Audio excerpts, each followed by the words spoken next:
Happy Friday, everybody. Thank you for joining me. Welcome to the Vault. Sorry, late. Going to try to be brief in this commentary because I have another exclusive live stream later tonight with Miss Shani. She's going to share her story of heartbreak and betrayal with her children's father. Thank you for joining me. I have extensive videos uploaded to the YouTube queue in the shorts department pertaining to the Muirs case out of Memphis pertaining to the young lady, Miss Anitra West, who was shot in arguing with a young lady in the drive-through window. That suspect is still on the run, Monica Williams. A woman was discarded in a sleeping bag in New York City. That is my other content. The Muirs, Sebastian Rogers, Taylor Casey. Check out the queue. I've got at least 25, 26 videos uploaded today for your enjoyment. Seth Rogers has exacted a recovery search for his son, but he still believes his child is alive. Will he finally accept the possibility that his son Sebastian is not alive?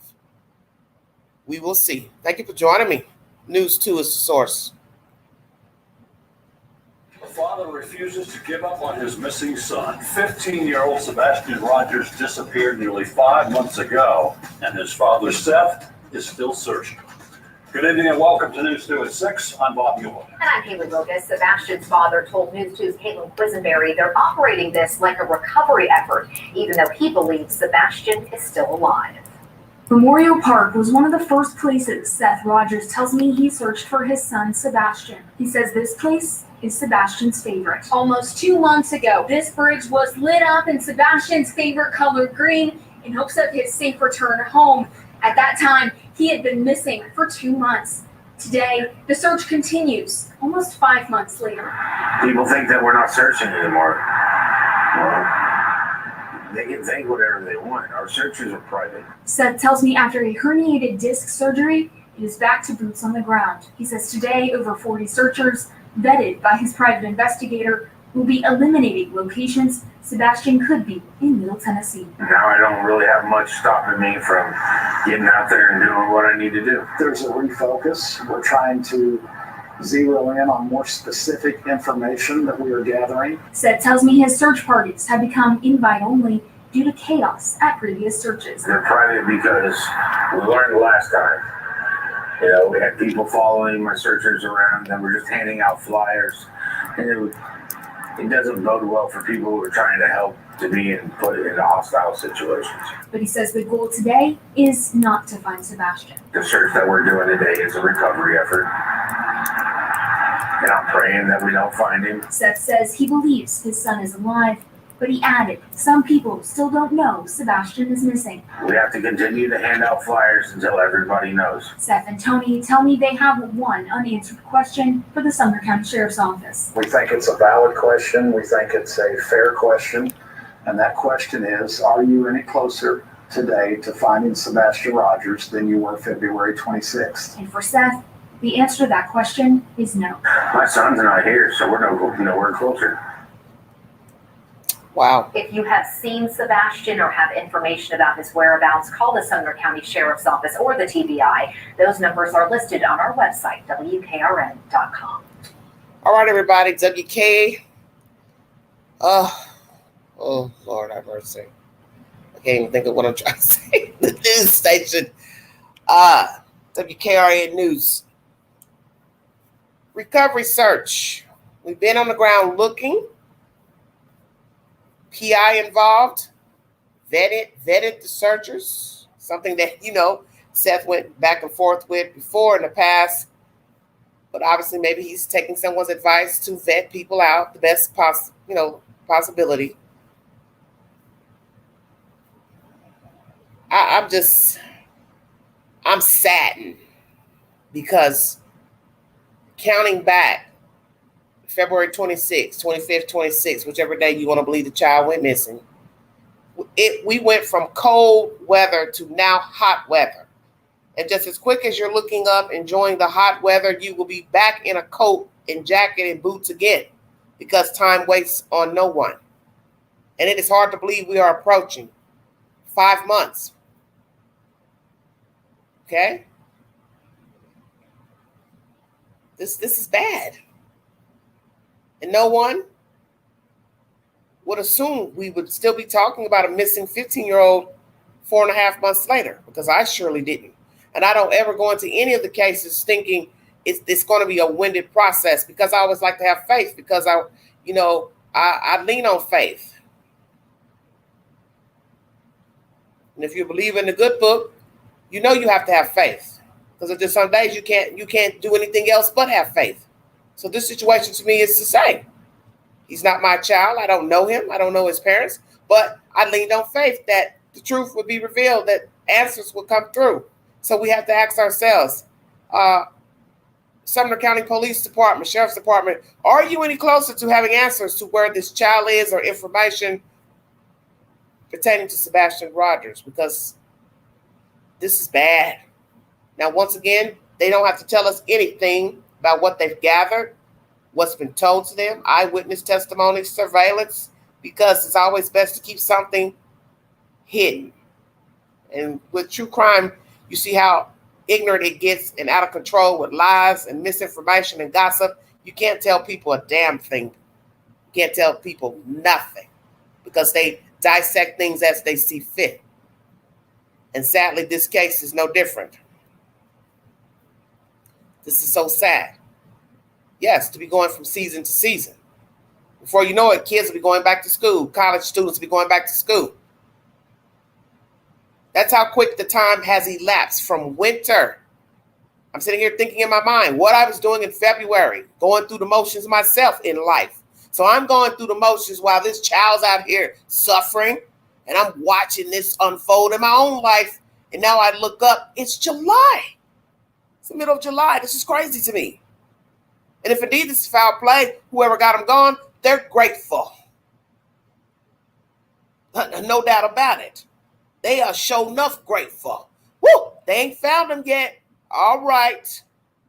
But as I tell people, God got it. You see, he's on the main line. He got this. So whether it be September, October, he still got it. And that's what some of you need to understand. He got this. There's one thing you need to understand about certain crimes, certain jurisdictions. Sometimes they just got to fight for a body. They want a body,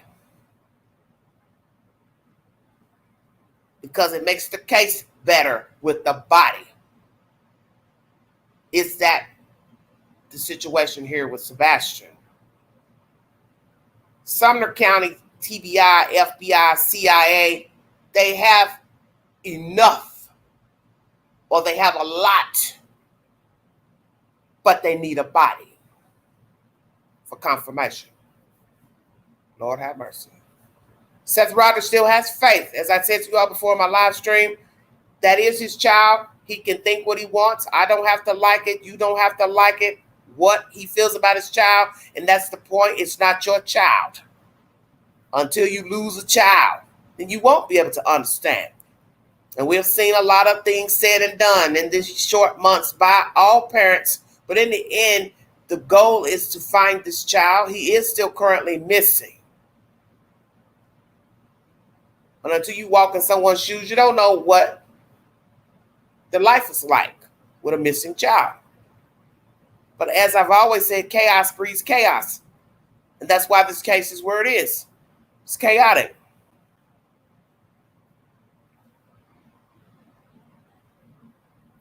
Chaos breeds chaos. What does the police have as far as evidentiary material pertaining to this investigation as a whole?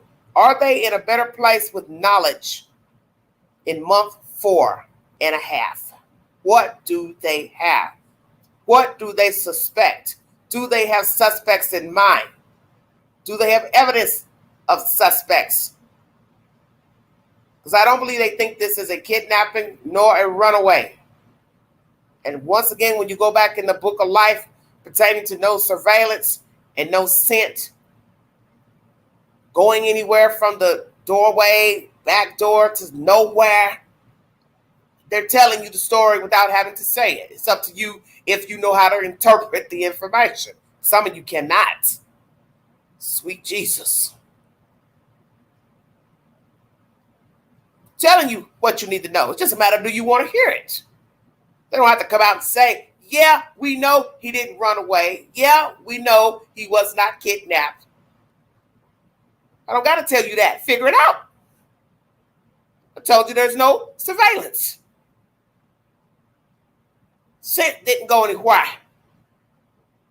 You either believe it or you don't. What is the actual date of the disappearance? The same to 26? Nah, don't know about that. 26 seems a bit risque to me. Because you'll be pressed for time trying to get rid of somebody or hold somebody in a few hours. So you've got to watch coming and going, which we don't hear any information of. If we want to say a parent was involved, leaving out at a certain time. But naturally, the police don't have to tell you that either.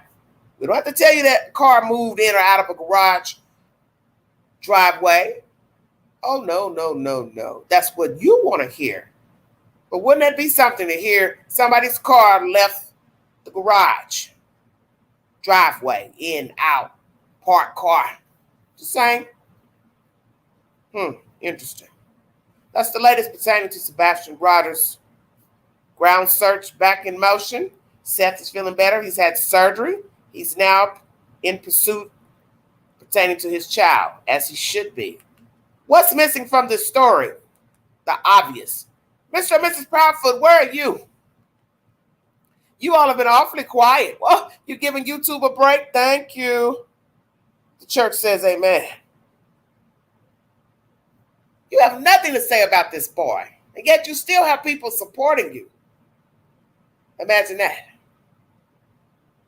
You still have people supporting you. Why? Where are you? Are you on the ground looking for this boy? No, of course not. Of course not. You have nothing to say. You have nothing positive to say. You're not on the ground. You're not passing out flyers. You're not putting up posters. You're not doing anything but tending to faith. Poor baby. That's a whole nother subject, faith. She had no business down here anyway. But I'm not the judge. And the judge, you need your tail whooped. Because I would not have let anybody have possession of a child and they have a whole child missing out of their home. Hell no. Hell wrong with you. And you got to sleep with that. You got to sleep with knowing you send a child out away from the West Coast, middle of nowhere, all the way down here with these two people. And then the crazy part, the father's not even there. He's in Memphis. The hell is wrong with you people? Father's not even there. He's in an entirely different city. So you're going to leave the child. Come on with it, Queen. They ain't ready. You're going to leave a child. You're going to let a whole child come here to Tennessee to stay in a house with somebody who just lost a whole 15-year-old. Let me say it again because somebody's asleep. You let a whole child go sleep in a house where another whole child went missing in February. And you thought that was okay? Say it again, Queen. You granted an itty-bitty spider to the same woman who somehow lost a 15-year-old. And that sits well with you? Okay. Well, I thank God. You should be glad that we ain't some of God's people that could exact, work on his behalf. Because what do we say? It'd be some smoke in the city. Come on, Judge, what's your problem? Who's the judge that thought this was a good idea? Raise your hand. Oh, you're not going to raise your hand because you don't want nobody to know you did this here. Obviously, you don't watch YouTube. The clerk, she don't watch YouTube. Nobody in the courthouse watches YouTube from New Mexico to Hendersonville, Tennessee. Help me out. Nobody told the judge, woo, judge, you ought to see how they talk up there on that YouTube. Lord have mercy, they evil.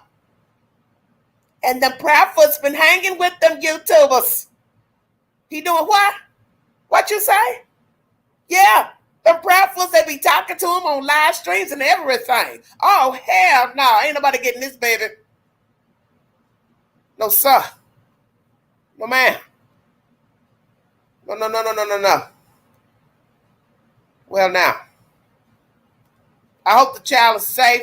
I hope she's happy. But then when I say that, I'm not really being truthful with myself when I say that. Because I don't want the little girl here with them. Because I don't feel like they have the right to have possession of her. That's my personal feelings.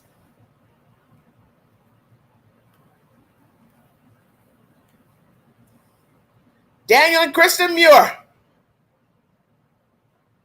Lord have mercy. Who let these fools out? They had an appointment July 16th, which is next Tuesday, for no bond, no contact, but they have whined, and they've gone back and forth in the courts the past couple of days, from circuit court to Pookie court, Ray court, and now, finally, I guess a judge said, damn, let them out so they can shut the hell up already. Well, they are free. Fox 59 News is the source. Sweet Jesus, pray for all of us, because we're going to need it now. We're going to need it.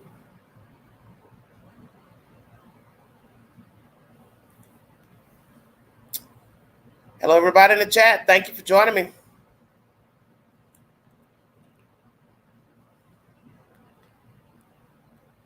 Tonight, the attorney for a former Indianapolis Colts player is challenging the denial of bail in his case. Thanks for joining us live at 5. I'm Dan Spieler. And I'm Nick McGill. Now, the case involving Daniel and Kristen Muir, starting with the disappearance of their teen son, June 16th. A 14-year-old was missing for more than 2 weeks before he was found during a raid of a Logansport property. State police say the Muirs were not always cooperative during that investigation. Daniel's charged with domestic battery and obstruction of justice, while Kristen is charged with obstruction of justice as well. The judge denied bond based on their failure to comply with anything during the investigation into their son's disappearance.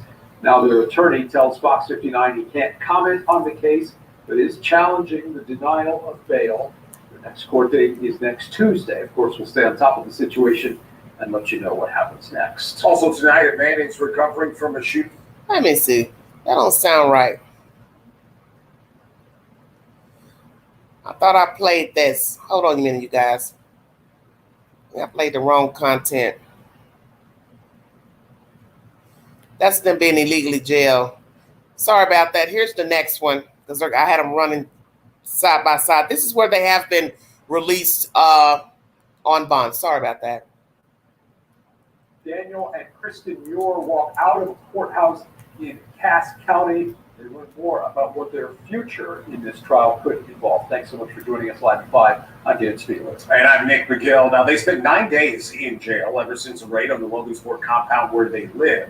State police found their 14-year-old son at that location, who was subject of a silver alert. Now, Fox 59's Eric Graves was the only reporter on scene as police went through that property last week. Today, he waited outside the courthouse to see the Muirs walking free. Eric. Just before noon, Daniel and Kristen Muir came out of this door behind me here at the Cass County Jail and got into a car and took off. It's the first time the couple has left the building in 9 days.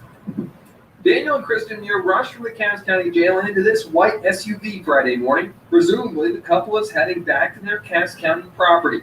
The pair haven't been there since they were arrested during a raid connected to their then missing son. The couple spent more than a week inside the Cass County Jail without bond, what their attorneys have called a violation of their rights. And I think it's unfortunate that a court in this county has denied them what we believe is an absolute constitutional right, that all offenses, all, except for murder and treason, shall be bailable. Judge Stephen Kitts initially made the no bond ruling, calling the couple a flight risk. Since then, there have been 2 emergency hearings, one Thursday where a different judge declined to rule on the issue, sending the defense back to Judge Kitts in circuit court. Then, this morning, another emergency hearing called for 9 a.m. over the phone. We're told the defense attorney stuck with their argument that no bond is a violation of the Muir's rights. The attorneys have also discussed the hardships the state and jail has put the Muir family through. Kristen Muir is a nursing mother. Any mother who has an 8-month-old child, there's the bond there. I don't know how that can be fixed. At the end of the nearly hour-long phone call hearing, Daniel and Kristen Muir were both granted a $5,000 cash bond, which they paid and left the Cass County Jail. As of right now, there is another hearing scheduled for next Tuesday to discuss the no contact order between the Muirs and their son. The Muirs are expected to be here at the Cass County Courthouse in person for that. If anything changes, we'll let you know. Reporting here in Cass County, Eric Graves, Fox 59 News. Okay, $5,000 cash bond each. Daniel and Kristen Muir are now free. This is what I want to know. Please check out the Queen's shorts. You know I can be comical sometimes pertaining to these true crime cases and nonsense that go on in breaking news. What are you in a hurry to get to? Please explain to the Queen. You have worried the courts to death the past week to get your tails back home to your damn, whatever the hell you got going on over there, Knots Landing. Your kids are gone. The kids are gone. Ding, ding, ding, ding, ding. Hey, Dodo Bird lady, wife Kristen, you're gonna breastfoot. You're getting ready to put your breast where? What are you going to do? Save the milk? The baby is in foster care. Ting, ting, ting. Help me understand, ma'am. Why are you all in such a rush to get home? For what? The children are gone. The children are gone. So you're sitting here worrying these lawyers to fight for you, spending all this money for lawyers, spending money for now $5,000 cash bond to go home to an empty trailer house. The children are gone. What is going to happen on Tuesday? This is where they were here about the no contact, since now they've been released on bond. Will the judge order these 2 nimwits custody, any type of visitation to their children? Please take the polls that are on my community page. I've not put up polls in the past couple of days. Queen's been really busy. So, should they get contact with the kids? Number 1, supervised visits. Number 2, I don't have a number 2. I don't have a number 2. I do not. Will the judge grant supervised visits to the Muirs? Naturally, they can't give them custody because most state agencies will exact a care plan for a parent or parents. And you have to follow that plan for a certain amount of time. So what plan will be put into motion for the Muirs? What are they going to ask them to do? Well, naturally, they're going to ask them to take drug tests, as they should. Parenting classes. Possibly therapy for anger management. But they're not getting ready to send children back to the house. So, Kristen, honey, it's a wrap, okay? You and your husband will have to follow through with the care plan by the state of Indiana. So you need not worry about breast milk or anything else.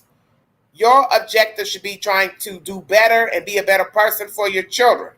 You all have some problems because this will lead me to believe you all were this way before you hooked up with this church, because you just don't wake up and start beating kids. And I got a feeling the children naturally are all different ages, and you're beating them up. And you're beating them up like they stole something. And that's not how you handle kids. You can't beat up kids. You're bigger than a kid, so you can't beat a kid up. You know, it's just like beating up a newborn, which is just ridiculous and inhumane. You're going to slam a newborn around. You're going to slam a toddler around because you're mad at the world. Shit ain't going your way. Well, guess what? Your kids are probably thinking the same thing. You think little children don't have a mind of their own? You think they're not thinking, damn, I wish I had a better mother and father. Damn, I wish I didn't live here. Damn, I wish somebody come get me. Hell, kidnap me. Children can think. And these two wrangling with these lawyers, crying in the jail. He's walking in the corridor the other day, throwing his hand up like he's mad that the camera's there. So what? So what? Had you not beat your kids up, you would have never been arrested. But this is what I keep trying to tell you, how God works. He let everything happen for a reason. There was a reason for this to get out. There was a reason for the grandmother taking the photographs. There was a reason for her calling the police on that Sunday when they came to pick up the boy, Bryson. And the rest is history. The cat is out of the bag. It's over with. You can't go back. What they need to focus on is if they're going to even get access to their children again. Now, we have heard of children being abused by their parents, child neglect, and the people regain custody. I personally don't think they should have custody, period. Because that boy's eye was damn near swollen shut. You did good to see his eyeball because it was full of blood, red. And that shows me you are violent. And now we have other children saying the same thing. Being beat with belts, garden hose, and one had a bloody nose. So that means you punched a child in the nose. So we're punching babies in noses, eyes. Well, what's left besides strangulation? Come on, let's keep it real. What's left? There's nothing left but to, you know what I'm saying? Strangle a kid. Just keeping it real. These people don't have any business with children. And the crazy part is they've been in a relationship a while, Kristen and Daniel. And Daniel is a former NFL football player. So he's used to pushing people, tackling people, falling on top of people. And now he's decided to come home and exact the same rules in the household with small children. And that's not going to fly. That's not going to work. You cannot beat up your kids. Whether you play for the NFL or you play pro football or pro wrestler, your children are not to be knocked about. There are going to be days that your children are going to try you. They're going to talk back. They're not going to mind, but you cannot beat your child. You want to spank your child, that's your choice, but you also should know your hands are heavier. So a man spanking a child is probably not a good idea because a man's hands are heavier. And what he thinks is a light tap is what would be considered child abuse. It is what it is. And I don't think these two need children. Because as I said, you just don't wake up beating up kids. And these children are being beat up. There's no spanking. We're past the spanking stage with these two. So now you got to ask, who's been a witness to this as an adult? Who was on the compound before these two got bonded out of jail this morning? How many people live on the compound? What do the church members have to say? Will there be some people that'll leave the church that's under Mr. Muir, Pastor Muir? And why would you want this pastor for your church now that you know he likes beating up children? I don't even condone the wife's situation, the many wives. So we got an adulterer and a baby beater. And this is who you want to administer some type of religious word to you. Well, as they say in the street, to each its own. That's my content pertaining to the Muirs. They're now out of jail, back on the compound without children. They attend court Tuesday, July 16th, and the discussion will be pertaining to a no contact order that was exacted pertaining to their children. Will they be able to see their children, visit their children, or will there be no contact with the children? What will be the provisions as far as getting custody, regaining custody of the children? We will see. Next subject, Taylor Casey. Woo, Lord. Ain't enough air in a balloon for this subject. This case is going around and around and around. I don't know where it's going. But it's out of control right now.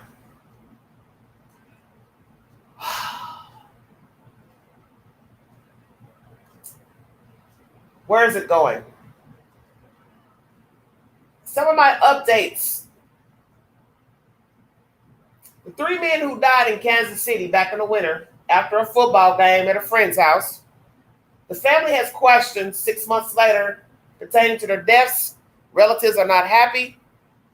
We have not heard from that friend who allegedly went into rehab. He or his lawyers have not spoken again, which I find interesting as well. And one of the uncles is comparing this to, I don't really want to say, you'll have to listen at it, but some people might say, okay, you're being a little bit extreme, sir. Could it be these guys were addicts, experimented with drugs? Because you got to prove somebody gave them a drug deliberately and feloniously, knowing it would have something that could kill them. Okay? That's number one. Number two, the friend looks guilty that he knew that it was drug-related, their deaths, because he eventually went into rehab, allegedly. But we don't even have a receipt that even happened. So let's just say he did go into rehab. One would say, well, you're alluding to the fact that you knew that's why your friends died. That's why you went into rehab.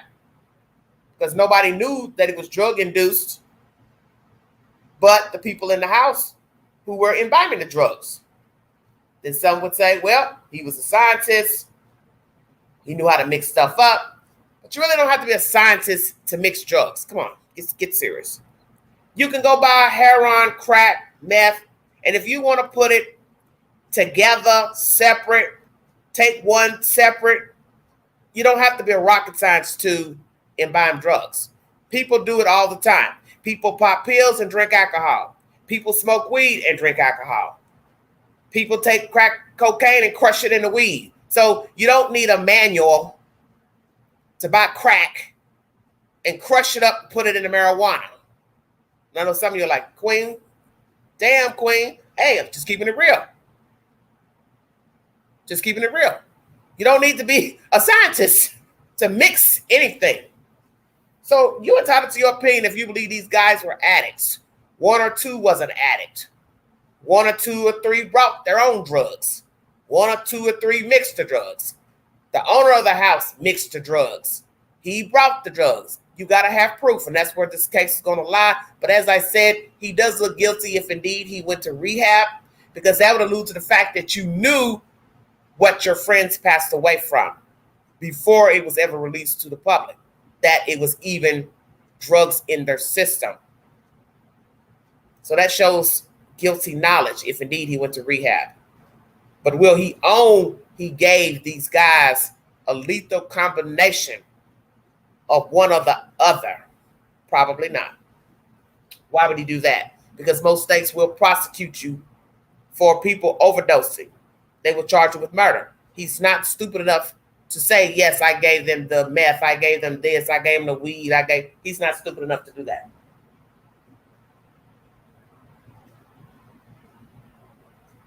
Once again, case out of New York City where a man unalived a woman, shot her in the head, and took her down an elevator, obviously, with a dolly, and he's in a wheelchair. How that happened, I do not know. How he rolled her up in a sleeping bag, I do not know.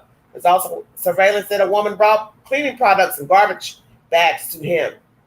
Chad Irish, 55, New York City, unaliving. Miss Yasmin. Let's get my notes. It's a very baffling case out of Kips Bay, New York. I don't really know what to say. That case got me so baffled and confused. I'm utterly confused. I'm trying to understand how he got her down the elevator. Make sure I pronounce everybody's names correctly.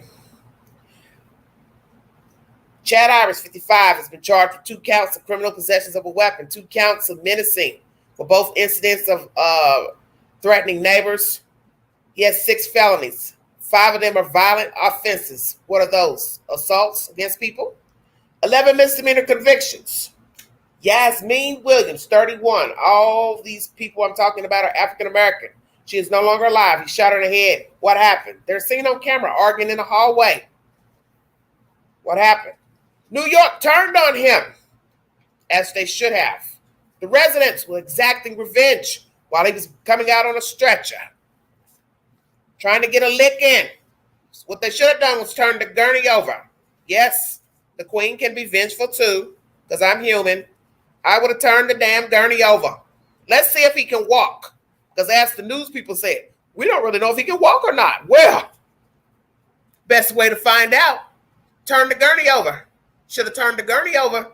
You'd see if he could walk or not. Just saying. But that's the latest pertaining to Chad Irish, 55, who's been charged with second-degree murder of Yasmin Williams. She talked to her grandmother a week before, stating she was moving back home. What made her move in with him? The mother said on the news that they were friends. She called him scum. He looks like scum, which he does. And I'm trying to figure out how did she get tangled up with this man who's old enough to be her father. Why was she sleeping in his house? How long had she been there? Were they dating? Was it sexual? Or was it just a place to stay? She was about to start a new job working for the city of New York. Doing what exactly? College educated. How in the world did she get tangled up with this violent offender who is now in custody? New York. Let's get down to business. Taylor Casey, everybody. Please check my community page. If I don't make a video about certain content, I do have it posted to my community post in a video. If you don't see that it's, any type of video made by myself, I do post the latest update. Oh, Lord. ABC 7 is the source of this next information.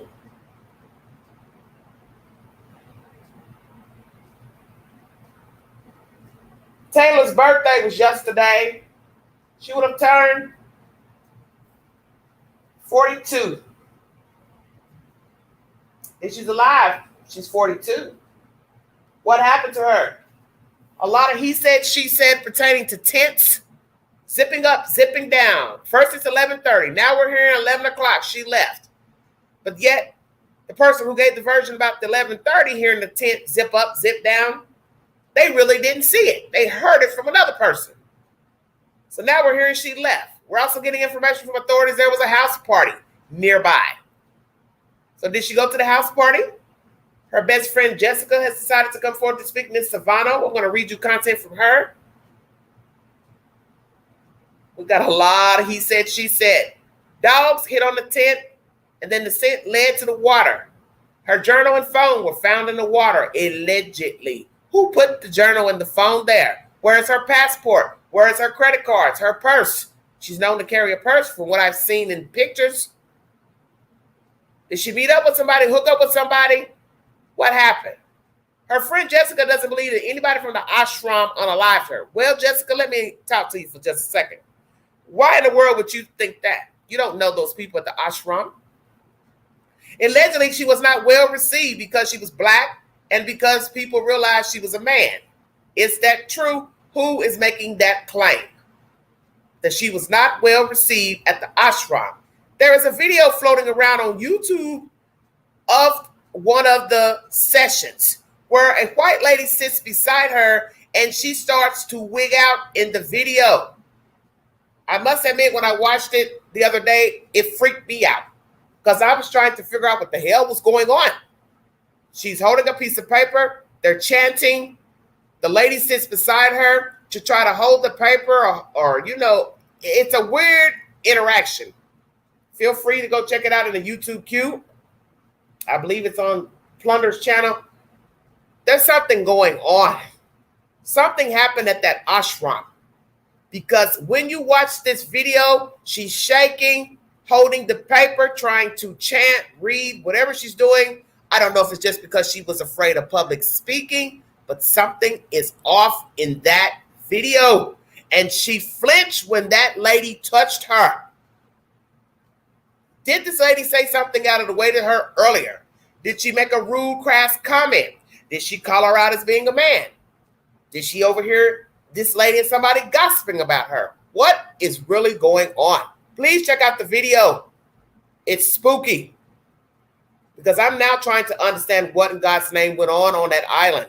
And Jessica, you cannot say that somebody from the ashram did not hurt her. It does not matter that she spent thousands of dollars. She's also missing. So therefore, your theory doesn't mean anything. Not to be rude, but you can't speak for the patrons at the ashram. You can't speak for who owns it, the manager, the staff. You can't speak for people who were on the island because you were not there. And you have no idea what happened to your friend. Now, some people are thinking she may have walked away because the passport is missing. Someone said that in the comments section. Well, if her name is Terrence, biological name, she could have got on a plane, train, whatever, but that wouldn't make any sense because the passport should still be flagged. But then one could say if they're not really doing due diligence over there and her government name is Terrence Casey, would it be flagged? Because she's going by Taylor. Very interesting. Let's get down to business. Seymour, S-E-Y-M-O-R-E. And I wrote a letter to my child on today for her birthday. And I like to read it. First of all, I like to give all glory and honor and thanks to the Lord Jesus Christ, who is my Lord and Savior, and gives me strength. Taylor, this is so hard. Taylor, we love and miss you so much.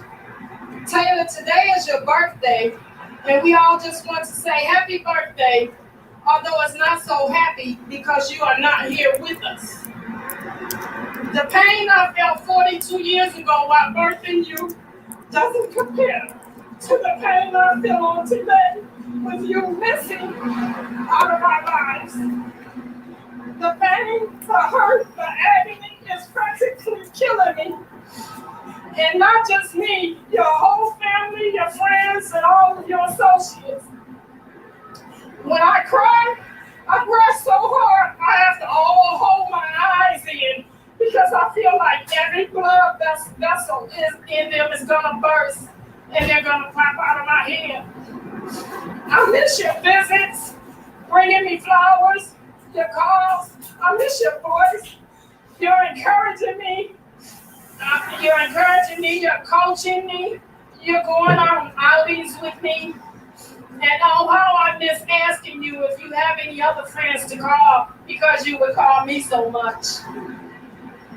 I knew you did have friends, but you just like calling your mother. Oh, how I just yearn for that call today. I wonder where you are. Are you okay? Are you in danger? Are you sick? Are you hurt? My nights are sleepless with worry about you. I am lost without you. We all are. Your sisters and brothers and nieces and nephews and cousins and friends, even people you don't even know, Taylor. And explicitly, your dear friends from the LGBT community, whom the Lord Jesus has used to create and wholeheartedly support the Finding Taylor Casey squad. And I do mean squad. I do mean squad. Taylor, we love and miss you so much, and we need you back in our lives. God, please make it happen. We are relentlessly doing everything possible in our power to bring you home, Taylor. And as God is our strength, we will never stop looking and searching for you until you are found. We will never stop. And if you are in a position to help us find you in any kind of way, please do. We love you so much. Love, Cokie. That's the nickname Taylor gave you. And I just want to say, please help us find Taylor. Everybody, senators, governors, people, and just donate to the cause. Because we need a lawyer and a PI to go over to the Bahamas and help us to find Taylor. And I just want the senators to light a fire under the people in the Bahamas' feet so they can correctly search for my child and help to bring my child home. And that's it. That's all I have to say right now. We're going to have time for Q&A after. Next, we have Emily Williams, who is a friend of Taylor Casey, as well as went to the Bahamas. Hi, my name is Emily Williams. I met Taylor over 15 years ago, and our friendship has been characterized by laughter, silliness, us reading each other, and a whole lot of dancing to Chicago house music on crowded dance floors. We were also committed to personal growth, stepping into our lives. We did landmark courses together. We attended Bodhi Spiritual Center together. And we always went to the Chosen Few house party picnic almost every year for the last decade. And that's why there was absolutely no hesitation when it came time to raise my hand to go to the Bahamas with Colette to figure out what has been going on. I went because Taylor is my sister and because I love her.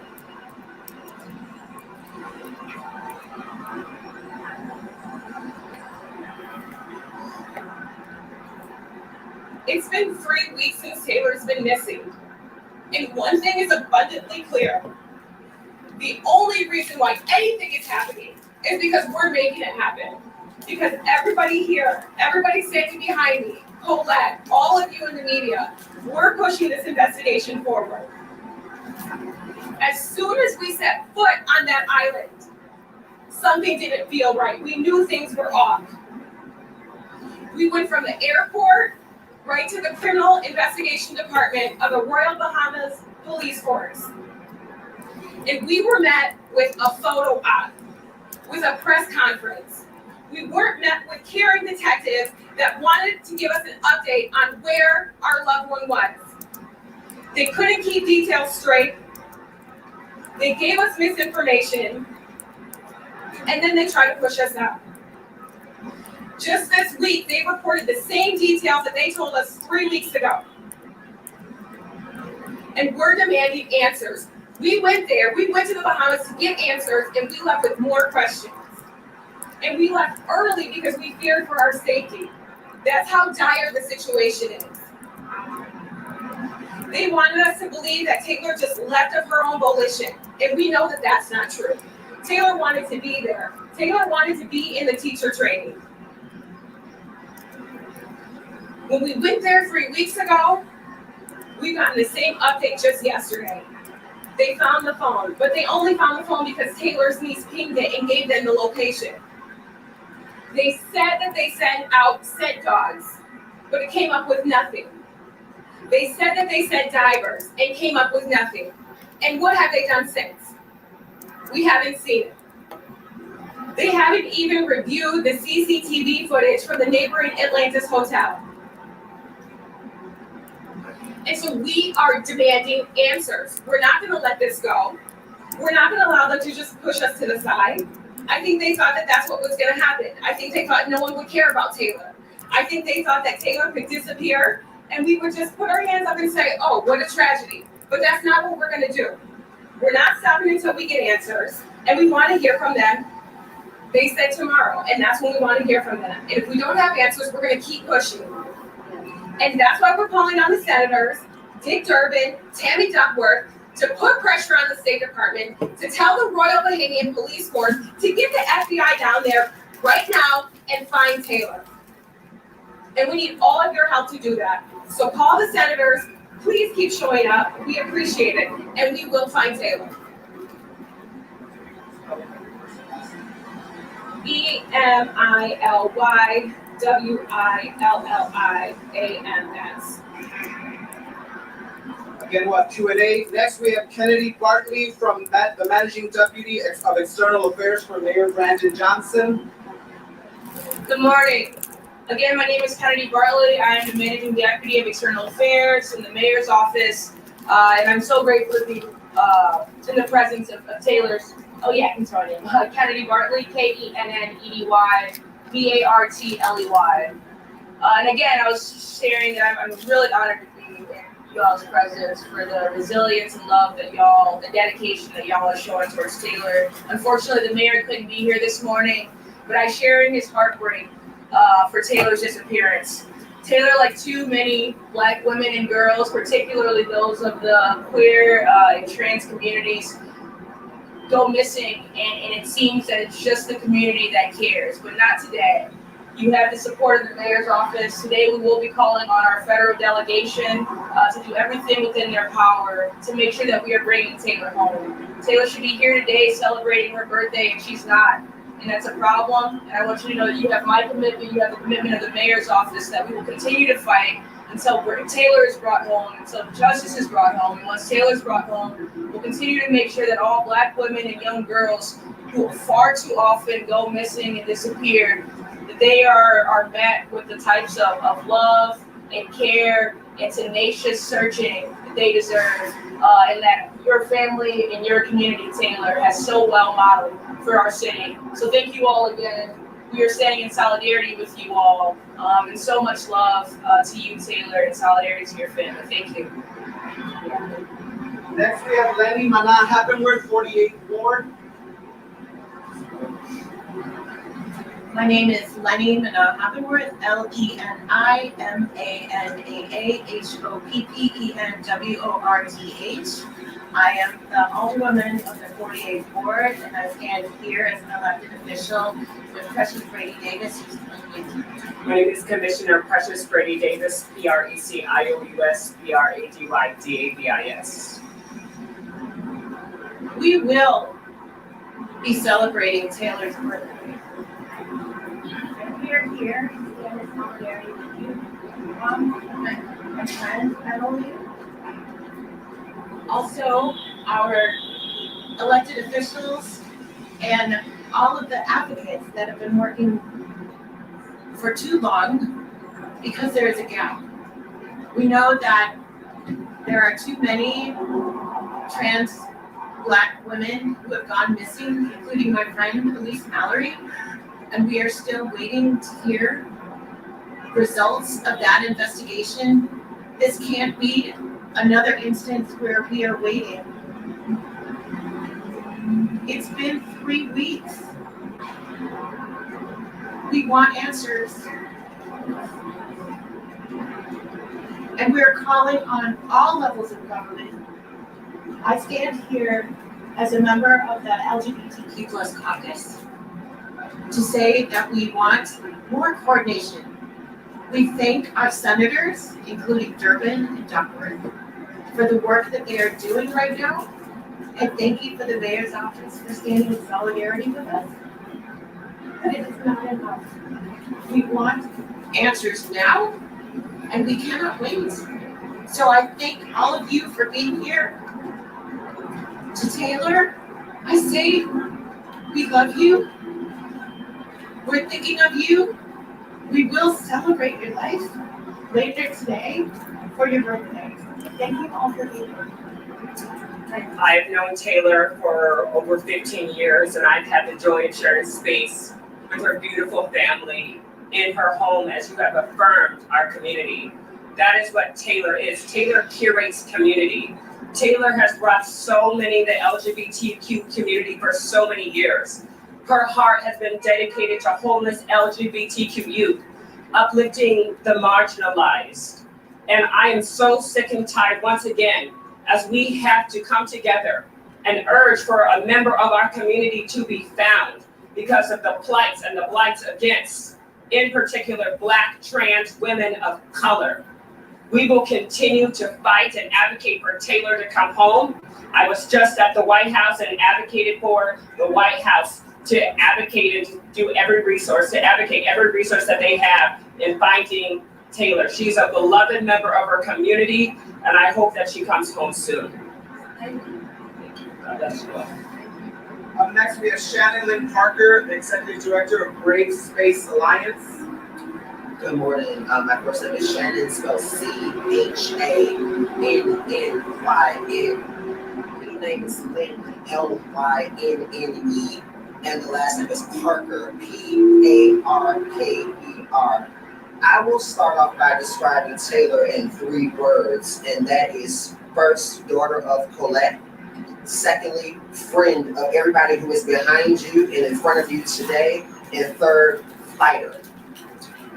What we know above all is that wherever Taylor is, she is fighting. And above all, she desperately wants to get home. Taylor wants to get back to the community that we so know and call our beloved community.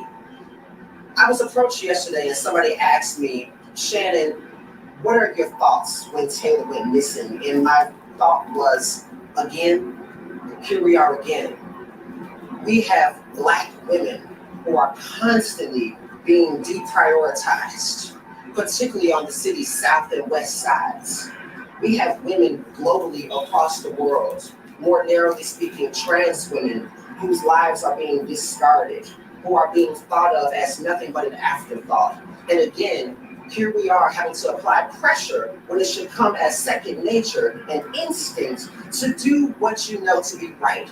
And that is to center the humanity of an individual who right now is missing and needs to be home.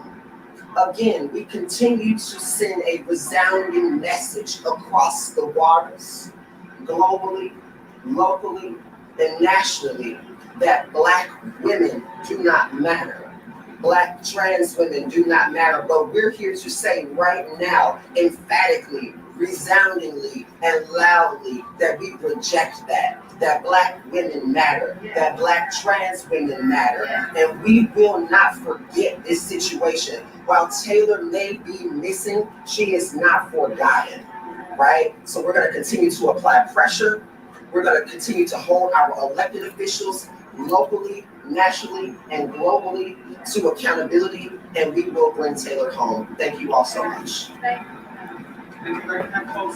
Again, we have Marcus Payne, pastor at Lighthouse Foundation. They'll be the last speaker. We'll do Q&A, and then we'll have a moment with Zara to close out the birthday celebration. Hello, everyone. My name is Marcus Payne II, MARCUS PAYNE, and I'm the pastor of teaching and engagement at Lighthouse Church of Chicago. Lighthouse Church of Chicago is predominantly Black, LGBTQ+ affirming church that welcomes all identities, and we are called by God to be passionate about justice and serious about the gospel of Jesus. Taylor is a very committed member of Lighthouse Church Chicago, UCC. As an active member of our community, Taylor regularly assisted in leading our liturgies. Taylor was a point person behind the scenes on our hospitality team. Taylor regularly participated in monthly meals and community conversations that we had throughout the week. Our community is broken and distraught right now during this time. Taylor's fashion sense, her sense of curiosity towards the world, how she saw the world as beautiful and saw God through it, is all something our community right now is missing deeply and truly. She is a vital heartbeat, heart pulse of our people today. Lighthouse Church has organized prayer calls for Taylor. We have shared our information across our various social media networks and communities because we want to bring Taylor home. The church does this by definition because we are seekers of that which is lost. We are in the business of searching and discovering, and we will do everything that we can to continue to search and discover and bring our sister home. We'll continue praying and searching because this is who we are called to be and called to do. We remain committed to doing everything we can to help with this search. We invite you to join these efforts in solidarity with the family and friends as we continue to push this narrative that Taylor needs to come home. Echo the sentiments of everyone spoken before me, that this needs to be taken seriously. I urge government officials, city officials, state officials, U.S. officials to tap in right now and do all they need to do to bring our sister home. This investigation needs to be taken seriously, and the government needs to move with urgency. Jesus is the finder of those in which is lost, and we believe and pray that Taylor will be coming home because we have our faith rooted in our Savior, Jesus Christ. Thank you. Thank you. Thank you. All right, now we're going to have some time for some Q&A with Mama C, or who we affectionately call Mama C. Emily will be so if there's any questions for Taylor's mother or Emily, who was at the Bahamas, We also have a press packet with some information for new press contacts. So I'll have that here. Should you need to reach out for one-on-one interviews. Any? Okay.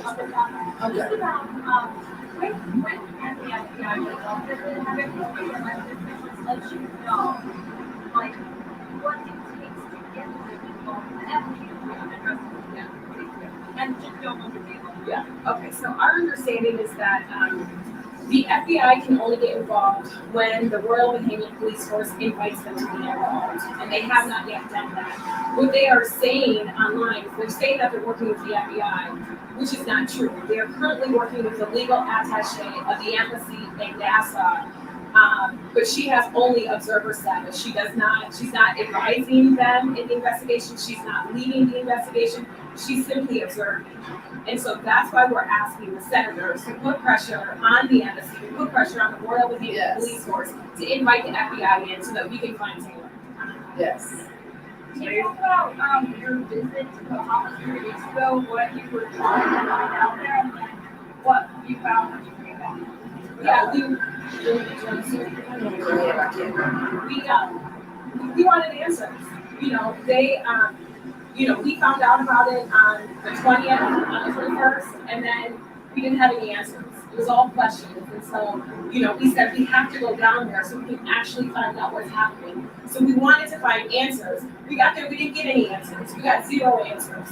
And that's why we had to come back and say we have to have a different strategy here because they're not moving, but we have to get them to move.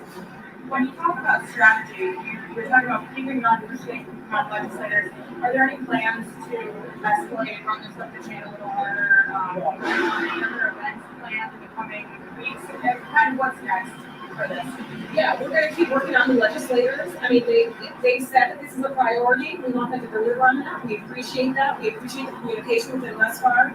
We want to talk directly to the senators. We want to talk directly to the mayor so that we can tell them our story, they can hear from us, and then so that they can also, like I said, put pressure on where the pressure needs to be. And yeah, I think you've heard every speaker here say, we're not stopping. We're not stopping until we find Taylor. So, yeah, there's going to be more events.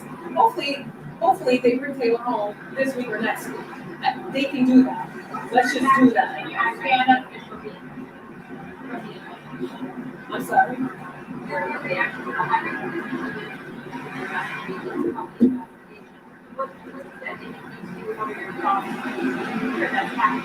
It indicates to me that how you do anything is how you do everything. And the corruption within that department with Michael Johnson and him being suspended, like that's how I feel. If he can be corrupt in that department and take bribes for dropping investigation cases, so that just gives me a grave concern about how did you treat my child's case? How did you treat, and I saw actually how they treated it when we were there. Nonchalant, lack of urgency, lack of care, just didn't care. Went to the Bahamas. I'm in the Royal Bahamas Police Force Department with the Crime Investigation Department, and on their missing wall, it's a huge wall of missing people, and Taylor wasn't even on the wall. The yoga retreat never put up missing posters of Taylor. The attendees at the yoga retreat didn't even know Taylor was missing. How are you looking for my child? People have to see that somebody is missing, and they never put up posters or anything. They just didn't. And I'm hearing from someone that was actually at the retreat with my child that they didn't do the things that they told us they did. So can you agree for another case that are for something else not related to what we understand is that they found voice notes that are related to a scandal, and they say that they're doing an investigation into how far this reaches. So we want to find out too. We think that that's really important information. I mean, this person was over the criminal investigation department, who then also sees who handles the missing persons cases. So yes, we think that there's more information there that it needs to be found out. So we're curious to know what the results of those investigations will be also. Right. How was it cooperation not here and how is it now? The cooperation when we got there, the young lady, Hannah, who called me and told me that Taylor was missing, and she walked around searching for 3 hours and everything, she was there on the premises and they would not let me see her or speak to her. I did not understand that, because if I call somebody and tell them their child is missing and you come to the country where I'm at, you're going to be the first person I want to see and talk to. They never let me see her or talk to her, but they said she's on the premises, she's in a class. So what is more important? A class or American citizen that's a human being missing? I don't understand it. You have substitute teachers. Never went into the actual. Yes. We went to the ashram. We sat down with the leadership of the ashram. We were there. We had to press in order to actually talk with other students who were in the teacher training with Taylor. We did talk to a few guests where we found out more information. But it's very similar to, something just felt off while we were there. And I think that actions speak much louder than words in this scenario. And the fact that they did, when I got there, we were reminded, we were pressured. Can't take any pictures. Don't disturb the guests. They're here on vacation. And I asked the colonel who's overseeing the investigation, I said, does everyone at this ashram know that Taylor went missing? And she told me, most, but not all. That says almost everything about how seriously they're taking this investigation. If everybody who's staying at the ashram doesn't even know that Taylor went missing, how are they collecting the information that they need to find Taylor? And we were there almost a week after Taylor had gone missing. So if not everybody knew a week after, then who knew the day after she was last seen? So yeah, we went to the ashram. But did we get more information? Did we feel like they were meeting us genuinely, that they also were doing all that they can to find Taylor? No, we did not feel that way. And that's substantiated by their lack of action in the very beginning. Yes. Why did you feel danger? Listen, nobody thinks that nobody should ever have to be in this kind of situation where your loved one is at a yoga retreat with 14 other classmates, has paid thousands of dollars to be there, has been there for 2.5 weeks, and then just turns up missing, that she just vanished out of nowhere. We had to go and collect Taylor's things, go into her tent, see her Bible, see her affirmation cards, see the books that she was reading about Black women's activism, fold her clothes, smell her scent. We had to go and do that. And then we were met with the lack of care by the people who should have been protecting her in that space. And so, yeah, we felt really unsafe. And we also could tell from the very beginning that something was off. As soon as we got to the World Bahamas Police Force, we could tell that something was off. So we're not surprised that Michael Johnson has now been suspended for corruption, because we felt that while we were there. And we could tell by the way the details weren't lining up, right? By the disorganization. So no, we could tell we weren't safe in that place. So that's why we left, and that's why we came back. Did you say you were going to hear from someone tomorrow about updates in the case? Can you talk about that? Yeah, we were told by the Royal Bahamian Police Force that we should have an update with them by the end of this week, and specifically Friday, and we have yet to hear back from them. But we want that update. It's been 3 weeks. We want an update. And that was just like a general update on the investigation, or you know, is that what they were going to tell you? No, we don't. But we have an idea, but we won't speculate. We're going to give them an opportunity to actually give us an update. And well, she wants me to make a statement. That's what she said. And I'm like, I didn't give you a statement? She said, no. And I said, why not? Because you didn't ask me for a statement. Because surely if you had asked me for a statement while I was sitting in the Bahamas in your face at a table, I would have given it to you. I'm going to do anything in my power to make sure you find my child and send my child home. Why would I not give you a statement? You're lying. You didn't ask me for a statement then. All right, we're going to close up. We will have an opportunity, should anyone want to connect with Ms. Colette Seymour, Emily Williams, you can do so. Again, if you do not have a press packet, let me know. It has new contact information. A lot of this work is new for us, so I really appreciate our local media just staying on top of it and being flexible with kind of their shifts of space. So thank you. We also will continue to work with national media, but we want to thank you again. There's also folks, if you want to connect with family, loved ones, we're going to do that. You can do that as well. And now, because we are grieving, but we are also celebrating and honoring the life of Taylor Casey, who we believe is still alive, and we want to bring her home. We have Zara B., a longtime friend of Taylor Casey's, who's going to close us out with a little celebratory moment. You want to get up closer? Hello, everyone. So my name is Dr. Zara B. That's C-A-R-A and then B-E-E. So I want to thank all of you beautiful and incredible people for being here today. This is such a monumental moment as we celebrate Taylor's 42nd birthday. It's a bittersweet occasion filled with both hope and heartache as we gather here in her honor, united by our shared love and concern for her. First and foremost, I want to acknowledge all of you for your unwavering commitment and the tireless effort in the search for Taylor. Your dedication has been nothing short but extraordinary. In the midst of your daily lives, whether you're in a work meeting, preparing meals, attending school, or managing your countless other responsibilities, you all have continued to prioritize finding Taylor.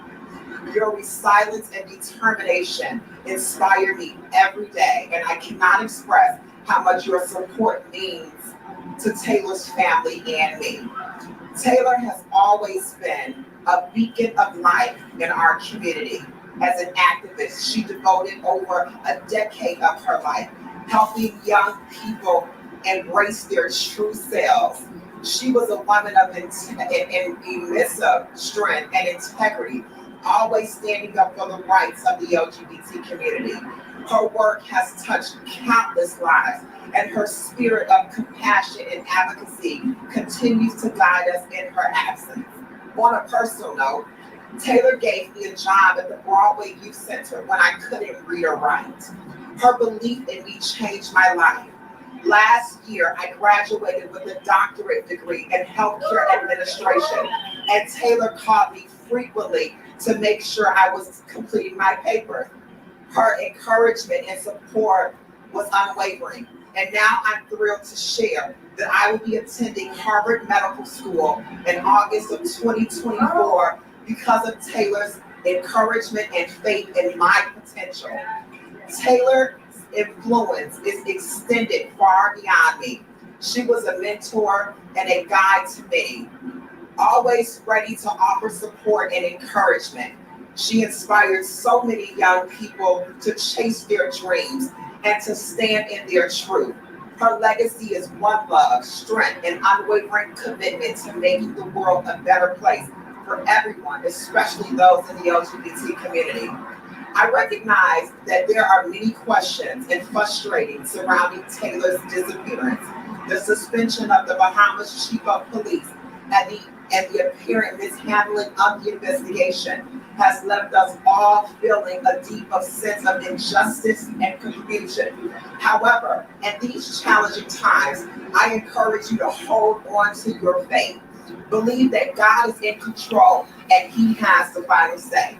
And as it is often said, what is done in the dark will come to the light. We must trust that the truth will emerge and that justice will be served. So as we stand here today, I'm reminded of all of the importance of showing appreciation and love to all of those around us. While we stand here and have the chance, remember to give people their flowers while they are present to receive them, because love is a powerful force, and it is through our collective respect and care for one another that we find the strength to persevere. I want to take the moment to thank Taylor's family for their strength and grace during this time. Thank you all for being here and for your unwavering support. And let's stand together, united in love for Taylor and our commitment to finding her. Together, we will continue the search for justice and to honor her and her legacy by living out the values she so passionately embodied. Let us carry her light with us and let us guide her as we move forward in this journey.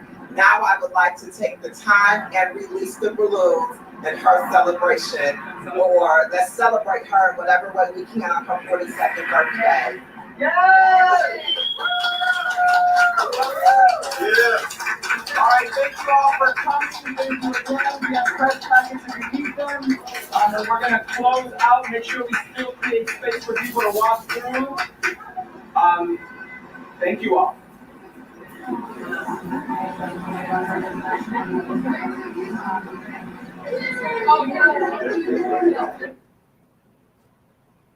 All right, everybody.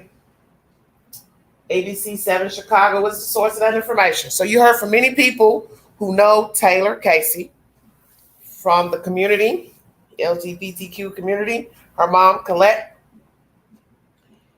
Friends have spoken. I have more content to bring to you. I want to try to be brief because I have another live stream planned for tonight. Where is Taylor? What has happened to her? A lot of misinformation. As you heard in this live stream, and Mr. Johnson has been removed from chief for some type of nefarious or suspicious texting. Don't know what that's about. I haven't a clue, but we're going to dig into the belly of the beast of that information. Oh, Lord, it's always something. I just don't know where this case is going. This is getting, it's about ridiculous at this point. Quite ridiculous. I'll find you that. Royal Bahamas Police Chief placed on leave. News Nation is the source. Thank you for joining me.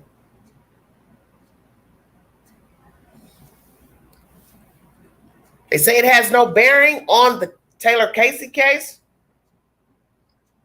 But if you're nefarious in one thing, you can be nefarious in something else. That's my point.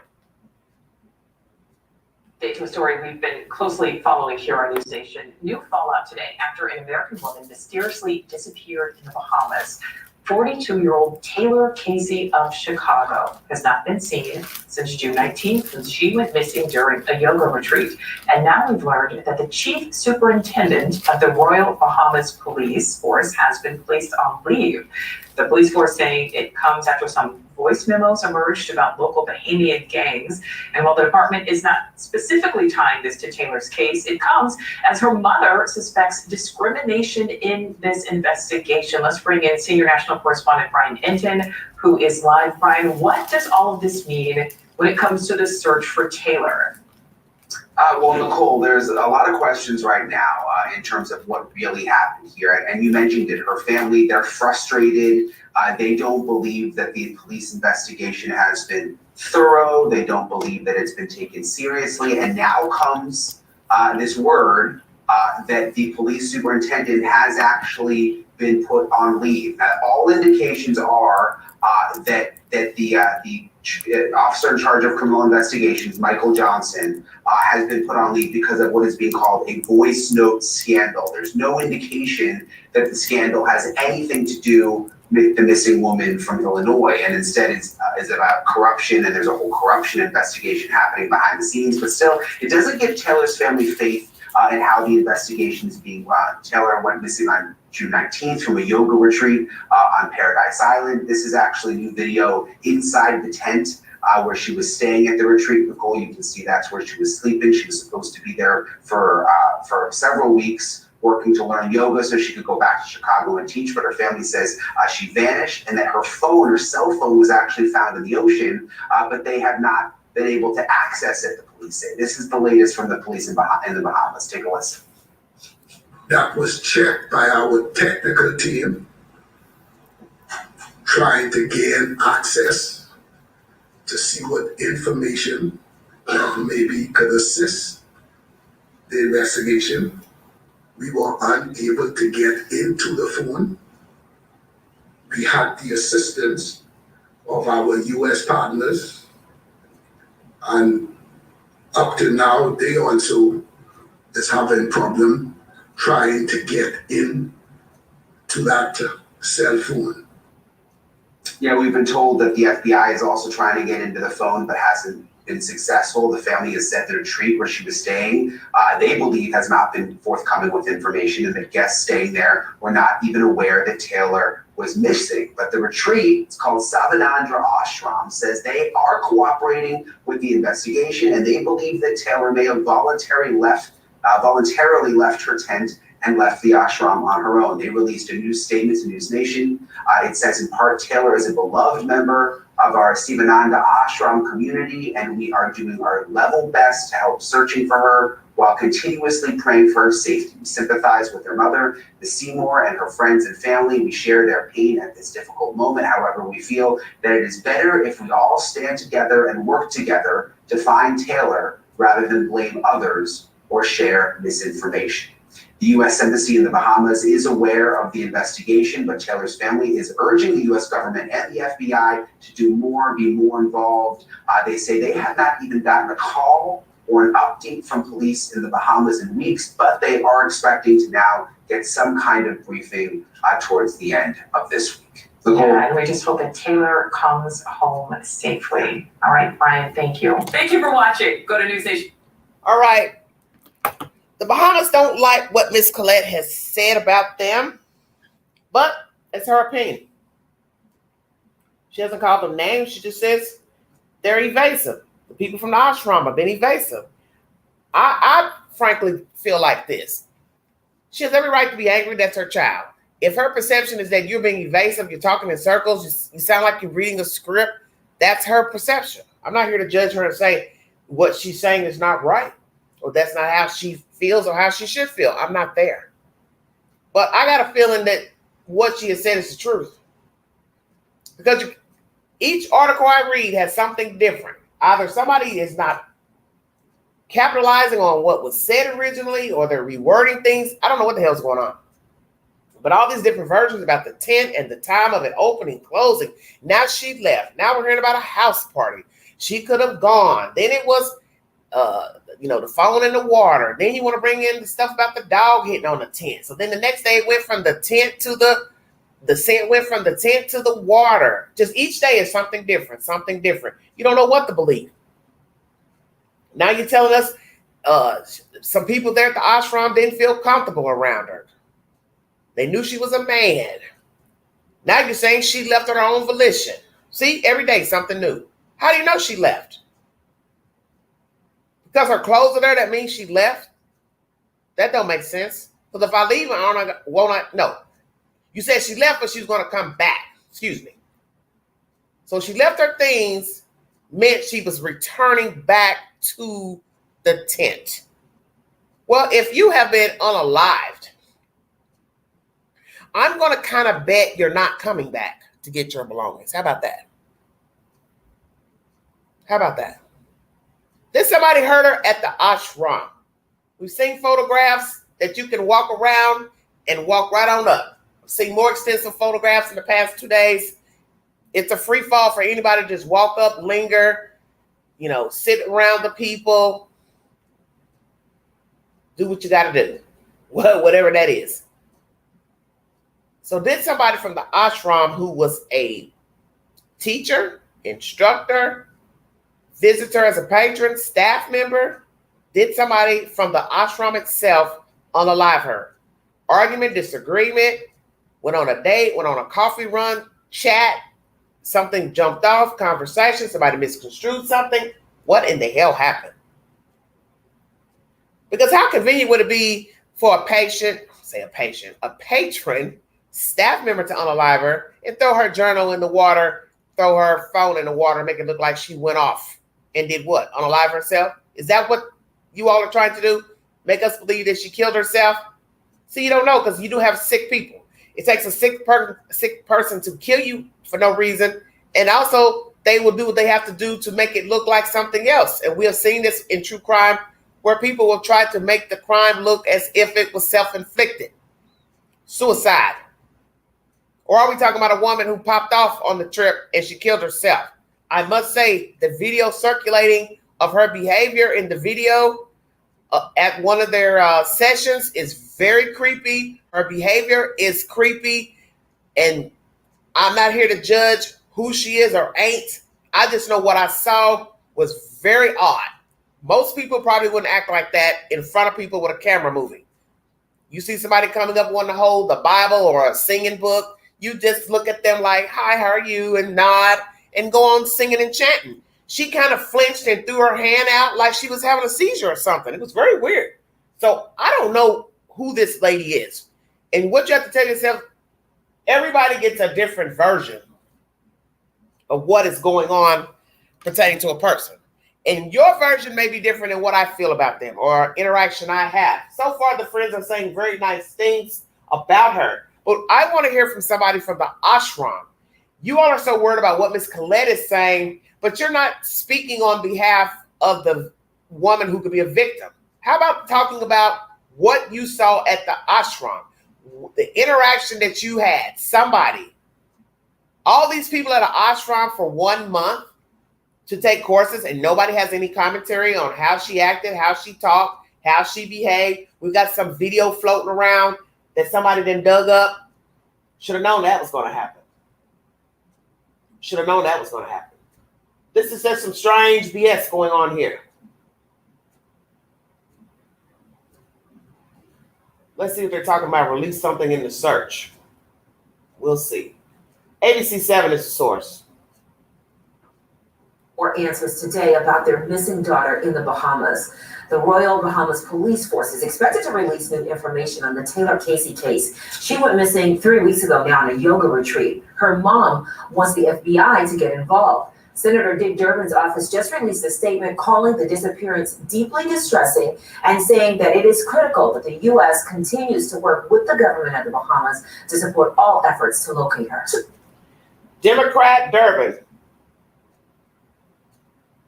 has given his opinion, wants the U.S. to do all they can to help out. Well, will they? I don't know. I don't even know what's going on, quite frankly. CBS News is the next source. Bringing you back-to-back commentary pertaining to Taylor Casey. Conversation number 3. Thank you for your time.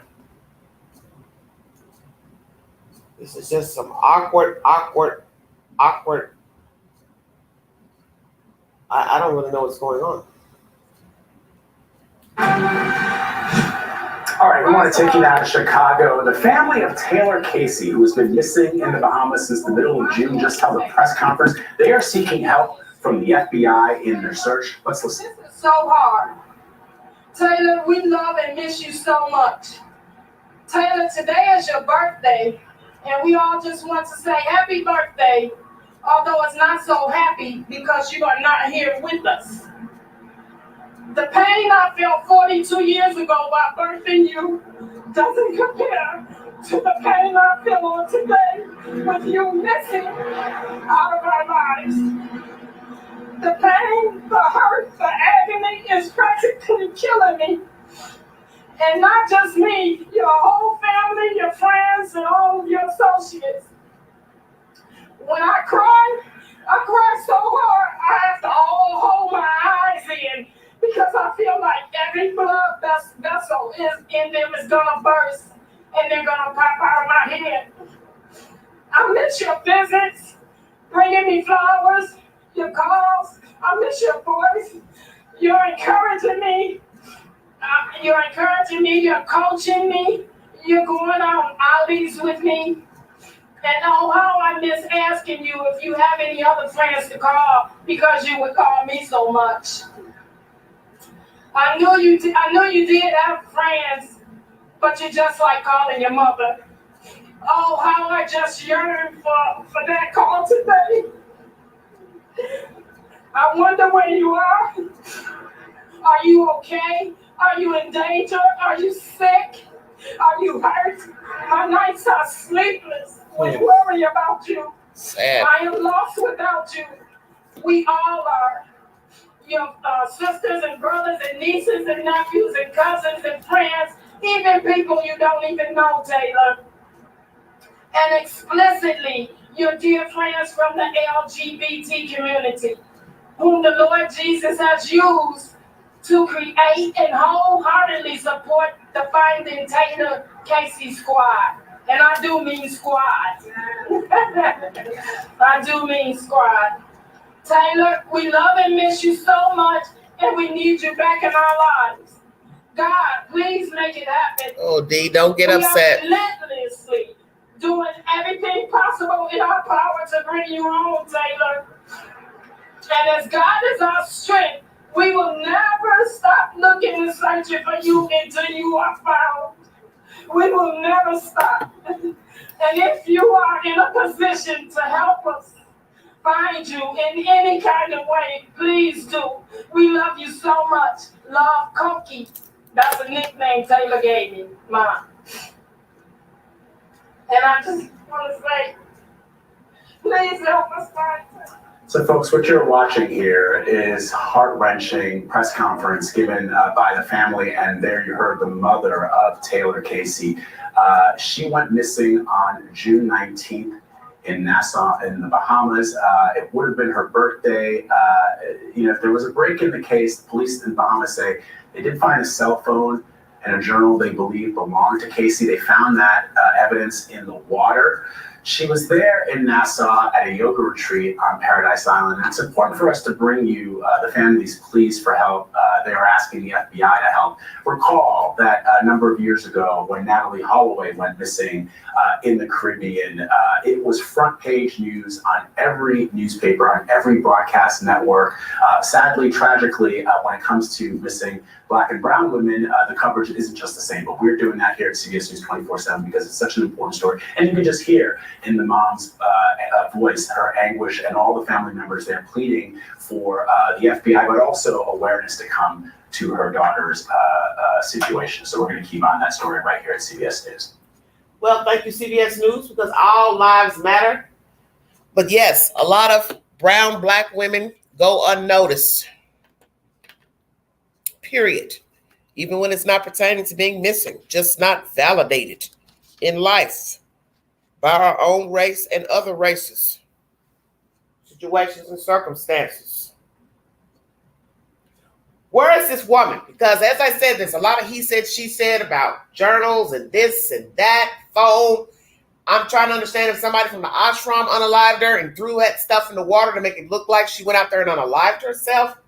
Or did she unalive herself? Because if you watch her behavior in the video, you're going to have to ask yourself, do these people know her like they think they do? Just saying. All possibilities are being weighed right now. Because if you watch that video, her behavior, I don't know what was going on, but I don't understand the purpose of her doing what she was doing with the hand motion. She was shaking, holding the paper, and then when that lady comes up there to try to, she touches her briefly, she flinches and throws her hand out. It was a very weird interaction. Not one I've ever seen.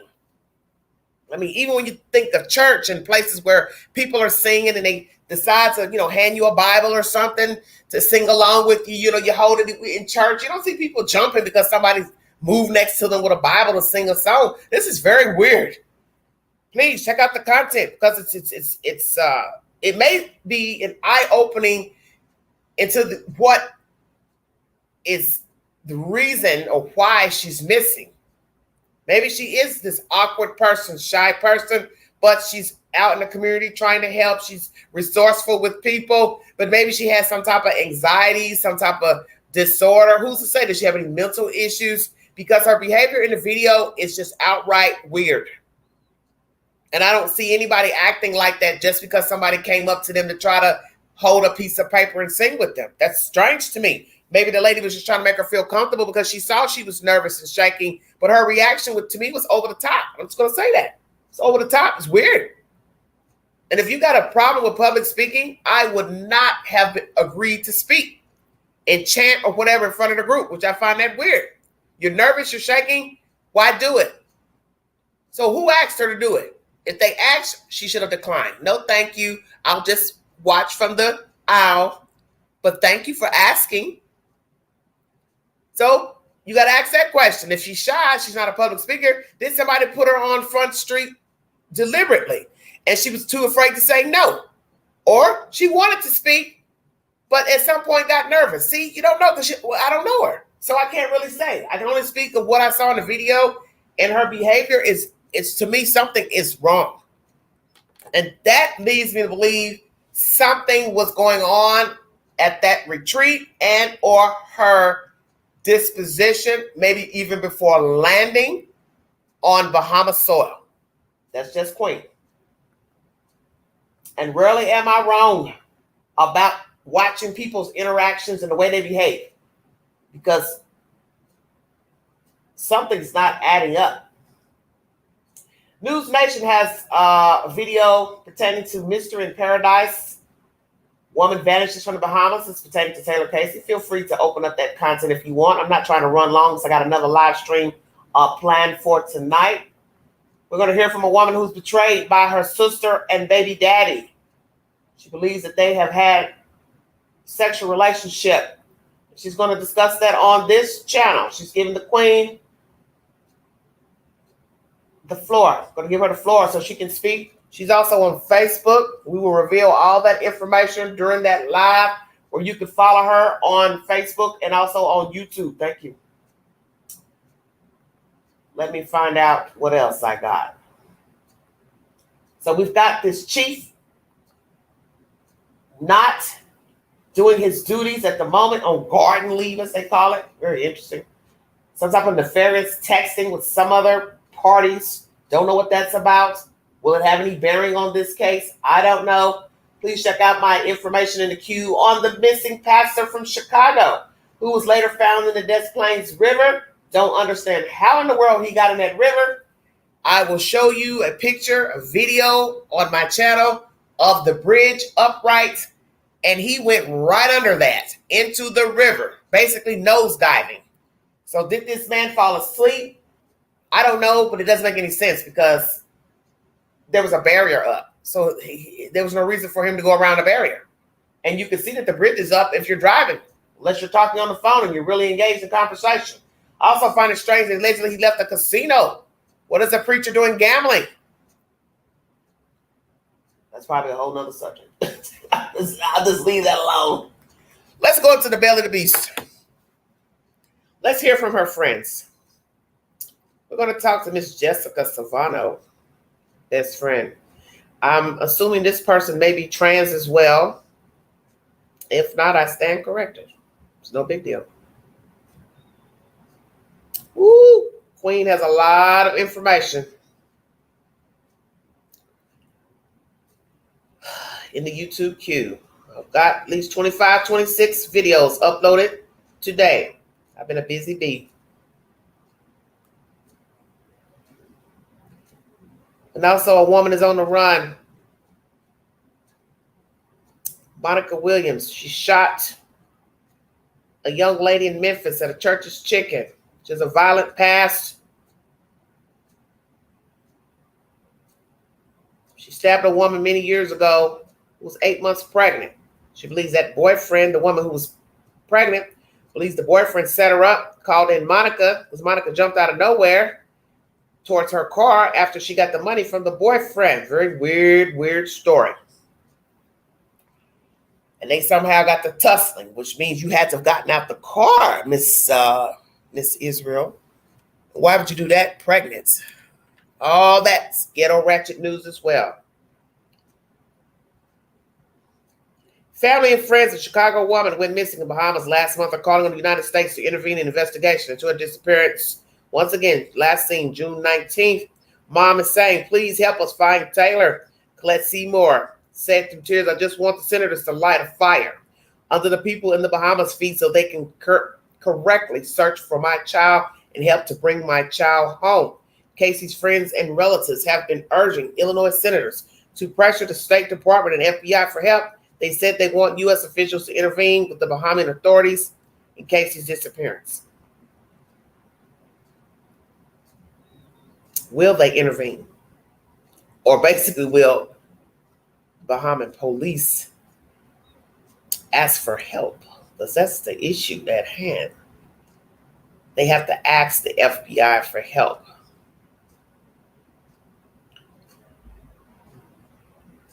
If we don't have answers, we're going to keep pushing, Emily Williams, a close friend of Casey, said. That's why we're calling on the senators. That's why, Dick Durbin, Tammy Duckworth, to put pressure on the State Department to tell the Royal Bahamian Police Force to get the FBI down there right now and find Taylor. A spokesperson for the Durbin's office called Casey's disappearance deeply distressing. It's critical that the U.S. continues to work with the government of the Bahamas to support all efforts to locate her, the spokesperson said in an email. The senator and his staff are doing their best to provide support and regularly communicate with our State Department and the government of the Bahamas to expedite this critical process. Chicago has intervened by putting out an alert pertaining to the disappearance of Taylor, which was very noble of the city of Chicago to do so. Although she went missing in the Bahamas, Chicago has issued a missing persons alert in the city. A representative for Duckworth's office did not immediately return a request for comment. In an interview with NBC News on Wednesday, Casey's mother revealed that her daughter is transgender. She said that she did not want to initially disclose that publicly because she feared it would negatively affect the search for her daughter. At Thursday's news conference, Casey's friends and family repeated some of their previous criticisms of the Bahamian authorities over their handling of the investigation. They accused Bahamian National Security Minister Wayne Monroe of telling reporters information that contradicts what U.S. Embassy officials told Casey's family and friends. So what is that contradictory information? See, this is why there's a problem, because we're not getting the truth to anything. So this is why nobody can say how Colette should feel, her and Ms. Williams who went over there. Because now if the State Department is saying one thing to them versus what the police told them, then what's really going on? She did not want to reveal that Casey is a biological male. Why not? Because she felt like no one would care, no one would investigate. But see, you're hindering the investigation by not telling the truth. You always want to tell the truth. Because you have got to think about something, Miss Colette. You can't demand the truth from these people in the Bahamas if you're not willing to be truthful. See, it goes both ways. What does it say in the street? Even swap ain't no swindle. Exactly. You can't ask something from someone that you're not willing to give either. So if right now she is unalive and her body turns up, the Bahamian police would not be contacting you. They would have no reason to contact you because he's a male. So a male body would surface. So therefore, the police would have no reason to contact you because you said it's a female. Okay? And there you have it.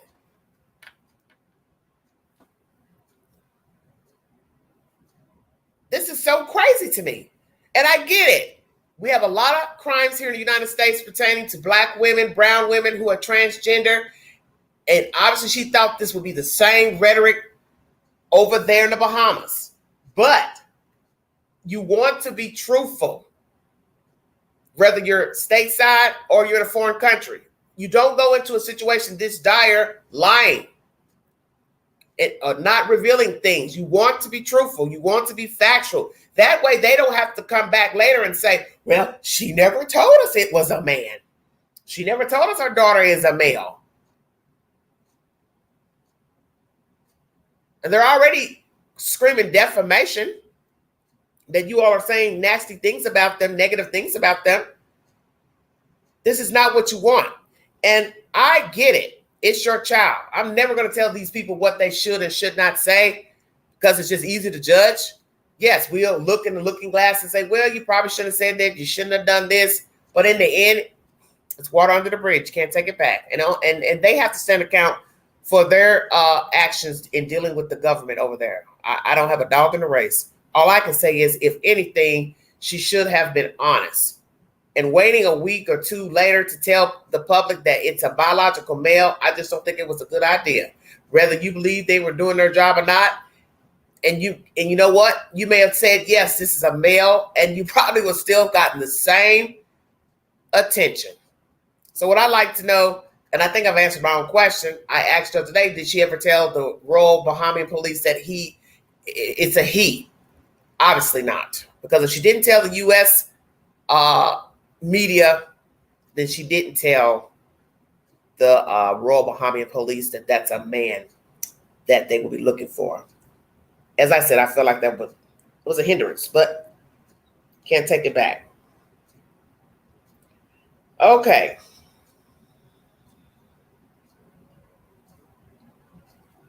As I said before, Casey's friends and family repeated some of their previous criticisms of the Bahamian authorities over their handling of the investigation. They accused Bahamian National Security Minister Wayne Monroe of telling reporters information that contradicts what the U.S. Embassy officials told Casey's family and friends. Monroe told reporters in June that he believed the FBI was advising the RBPF's investigation into Casey's disappearance. But Casey's family and friends told NBC News on Wednesday that the embassy told them the FBI was not involved in the case. So, Mr. Monroe, why would you say the FBI was advising the Royal Bahamian Police? Did somebody tell you that? If they did, they lied. Or are you also lying? What is the truth? The embassy referred NBC News to the State Department. We have no higher priority than the safety and security of U.S. citizens abroad, a spokesperson for the State Department said in an email. We stand ready to provide consular assistance to the U.S. citizens in need and to their families. The spokesperson added that the State Department does not share information with the media about private U.S. citizens without their written consent and referred NBC News to the FBI. Well, so how are you going to get consent from her if she's missing? That makes no sense. You mean if she was held hostage or something? You still have to be able to get to her or him to get a consent. I don't know if I understand that commentary. A spokesperson for the FBI referred NBC News to the Royal Bahamas Police Force and declined to comment further. Oh, this is going on and on now. So the FBI told NBC News, what? A spokesperson for the FBI referred NBC News to Royal Bahamas Police Force and declined to further comment. Oh my God. So we're now going in a circle over here. RBPF did not immediately return a request for comment regarding the involvement of the U.S. government in Casey's disappearance. Scott Duffy, a former criminal investigator at the FBI, who's co-director of the Wilmington University Criminal Justice Institute in Delaware, said that the FBI would surely be assisting the investigation by now if the Bahamian authorities found any signs of foul play in Casey's disappearance. Well, how do we know that? They already put down someone, a chief, for some type of texting. Don't know what that's all about. What is that all about? Gang related? Elaborate, because we're curious. My thing is this: if your hand is in one thing, your hand will be in something else. That's just how I look at it. So I don't know what that's all about. Don't know what that chief knows about Casey's case. Who's to say? He's definitely not going to admit anything. He's not going to admit anything if he did. Okay.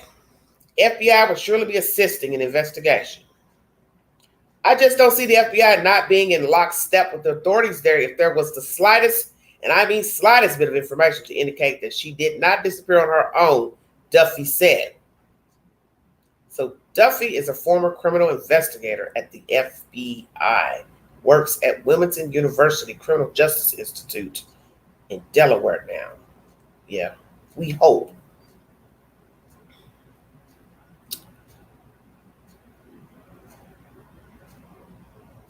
And I mean slightest bit of information to indicate that she did not disappear on her own.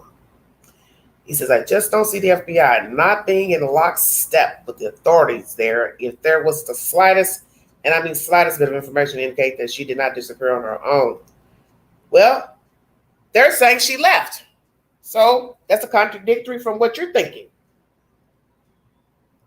Police have not indicated there's any evidence of foul play. They have recovered Casey's phone and a journal, but her passport remains missing. Seymour and Williams cleared out the tent Casey was staying in at the retreat, which they said still contained most of her personal belongings. If the FBI were assisting in the case, Duffy said, the family most likely would have heard from the agency by now. The FBI typically doesn't typically wait for the family to be sounding the alarm for them to say, oh, okay, now we'll get involved, he said. That's not how the FBI works, okay? I don't know what I'm reading. It's crazy to me. In an interview with NBC News on Wednesday, Seymour said she was under the impression that the RBPF was unconcerned with her daughter's disappearance. During Thursday's news conference, Seymour pointed to the RBPF's announcement last week that it had put its chief superintendent, Michael Johnson, who leads the department's criminal investigation, on leave and under investigation. She suggested this strengthened her argument that her daughter's case was being handled with a lack of care. Family were expecting to get an update from this police department over there. The end of the week, the update did not come in time for Casey's birthday. Taylor, today is your birthday, and we all just want to say happy birthday, although it's not so happy because you're not here with us. Seymour tearfully said, the pain I felt 42 years ago while birthing you doesn't compare to the pain I feel on today with you missing out of our lives. She added, I wonder, where are you? Are you okay? Are you in danger? Are you sick? Are you hurt? My nights are sleepless with worry about you. I am lost without you. We all are. NBCnews.com is the source. So we have conflicting information given to the family versus what the embassy was told, what the embassy told them versus what the Royal Bahamian police have told them. This is just a hot butter mess. I don't know what to say.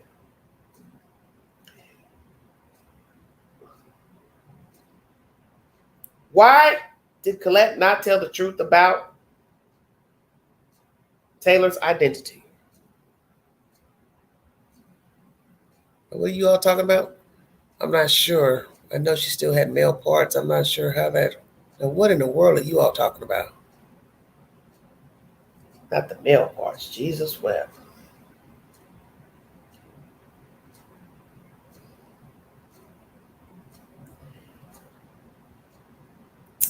They have a GoFundMe campaign for legal representation and crafted lengthy news releases related to Casey's disappearance. But a release on Monday was the first time they disclosed Casey's gender identity. The focus was going to be taken off of finding my child being missing, and that they were going to put the focus on, Taylor's transgender, which should not be the focus at all, said Casey's mother, Colette Seymour, referring to the media. It should be the focus is finding Taylor, an American human being citizen that's missing in the Bahamas. Seymour said she didn't initially feel it was necessary to share Casey's gender identity. Casey's friends and family believe she would have been found by now if she were white and cisgender. And that's the word the Queen does not like, cisgender. Why call it that? Why not just say a woman, female? More labels. I had to throw that out there because that's just discerning to me. Without a doubt, said Seymour, 69. There would have been way more efforts. The investigation would have been done properly, the way it should have been done. Is that true? Because Natalie Holloway, look where that went. That went on for years, wrangling with this dodo bird who also assaulted another woman, killed another woman. So she was white, and that didn't go anywhere. I don't think they care about others outside of the natives, and they don't seem to care too much for their own. And you see this all the time in foreign countries, such as Mexico. They don't care for their own women, children. So what do they care about you as a white European, a black American, a white American? They don't care. Look how many people have gone over to these islands to never come back, never seen again. Holding them hostage, trying to get money, extort money out of them. That's a case I've mentioned to you recently. A Caucasian woman being held up in some South American country, all over a piece of $40 pottery. Her family were able to board the flight. They're trying to get money out of her. You're not valued, period, in these countries because they don't value their own. It's just the way it is.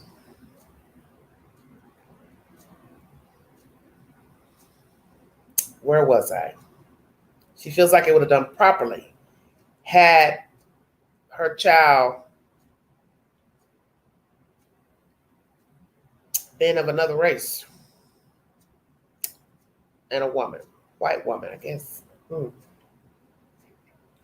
Local authorities have not indicated that there is evidence of foul play. Once again, as I said before, they have been aware of Casey's gender identity, according to Seymour and close friend Emily Williams. So she said they have been. So that sounds past tense.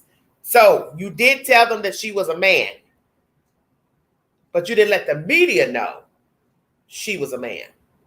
Wow, wow, wow, wow, wow. That's interesting. She just said they have been aware of Casey's gender identity, according to Seymour and close friend Emily Williams. Of the 321 murders of trans and gender nonconforming people reported worldwide from October 1st, 2022 to September 30th, 2023, 74% were committed in Latin America and the Caribbean, according to a study by the LGBTQ advocacy group, Transgender Europe. The study also found that 91% of the worldwide trans murder victims were trans women or female presenting, that the majority were people of color. Wow, even more interesting. In the Bahamas, consensual same-sex sexual activity is still partially banned, according to Human Dignity Trust, a global advocacy group for LGBTQ rights. Casey had been participating in a yoga instructor program at the Sivananda Ashram Yoga Retreat, Bahamas, when she disappeared. Police found her cell phone in the ocean nearby the retreat, but have yet to recover her passport. The ashram is on ritzy Paradise Island, adjacent to the Atlantis Resort. It has been featured in the New York Times, Gwyneth Paltrow's Goop, and the Huffington Post as a top travel destination. Casey was an avid yogi for 15 years before she went on the trip, according to her friends and family. Seymour said her daughter seemed like herself in her phone calls. They had since Casey arrived at the retreat on June 3rd, but on the day she was last seen alive, Seymour said her daughter sounded off. Taylor told me, "Ma, this is hard," Seymour said. And then Taylor told me that I just felt something because Taylor is not a quitter and Taylor loves yoga and really wanted to do that. I just had this eerie feeling. So what was the feeling you had when she said it was hard? Because I'm getting information about this as well by the friend, Miss Jessica Savano, that something was not right with the courses. Intense. That is the word she used with her best friend in a text message. The courses are intense. What did Taylor mean by that? This is hard. I'm trying to understand this myself. Later, Seymour and Williams said they were told that Casey appeared isolated and not integrated well into the program by several people who attended the retreat. So somebody's been talking to them, Miss Williams and Miss Seymour, the mother of Taylor, that she was not integrated well in the program by several people. So how many people said this? Casey was the only black person and the only trans person out of the 14 retreat participants. So now we have a number, 14 people, assuming they were what? All white, men, women?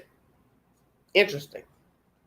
Our best guess is that if things were difficult, that those dynamics contributed heavily to the difficulty that Taylor expressed, Williams said. Jacqueline Boyd, another Casey's close friend, said she was unsure whether Casey's gender identity played a role in her disappearance, but she added that in recent years, as Casey began living more openly, she became more trusting. Very interesting.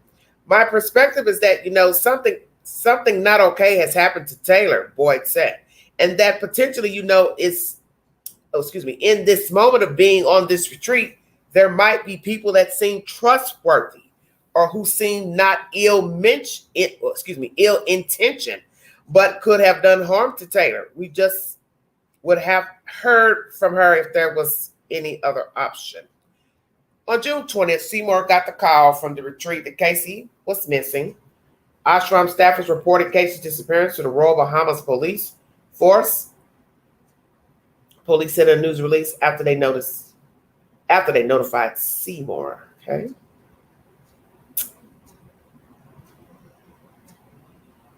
Ashram staffers reported Casey's disappearance to the police.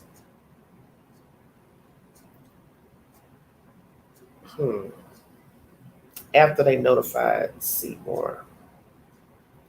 5 days later, Seymour and Williams flew down to the Bahamas from Chicago to meet with police investigators and collect their belongings. The meetings were unsuccessful, they said. They accused authorities of giving them information that contradicts what officials told the media. They also said police did not put up missing persons posters near the ashram, although they posted them online. The Royal Bahamas Police Force did not immediately respond to requests for comment. In a news release last week, it said Paradise Island Police and the Marine Support Services were mobilized to search for Casey on land and sea immediately. This is a matter of priority for the Royal Bahamas Police Force, and we will continue to work arduously, doing all we can to locate Taylor and ensure her safe return to her family, says the Royal Bahamas Police Department. Additionally, the police will diligently seek to determine what happened to Taylor, and in the process, all relevant stakeholders will be updated in a timely manner. So when was the last time you all called Miss Colette? Because I'm sure she's wondering when you're going to call her. And after you all are accusing her of being defamatory, I don't see you all calling her anytime soon. Last week, the RBPF announced that Michael Johnson, who leads the department's criminal investigations, has been placed on garden leave or temporarily barred from work while he remains on the payroll. Johnson's departure does not appear to be related to Casey's case. The RBPF referred to the recent circulation of voice notes involving Johnson in announcing his leave. Caribbean media has reported leaked voice notes allegedly show Johnson discussed dropping criminal investigations in exchange for money. Oh, that's what it's about. Well, now, Johnson did not immediately respond to requests for comment. Well, I have to put that in my notes.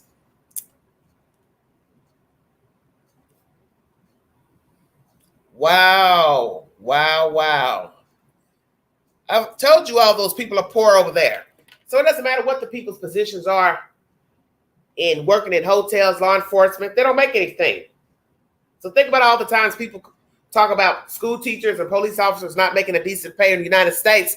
Just imagine what they're making over there. Probably not even half of what an American police officer makes, which is what? Starting out at what? $23,000, $24,000, maybe a little more, depending on your demographic. Interesting. Wow, that's newsworthy right there. Okay.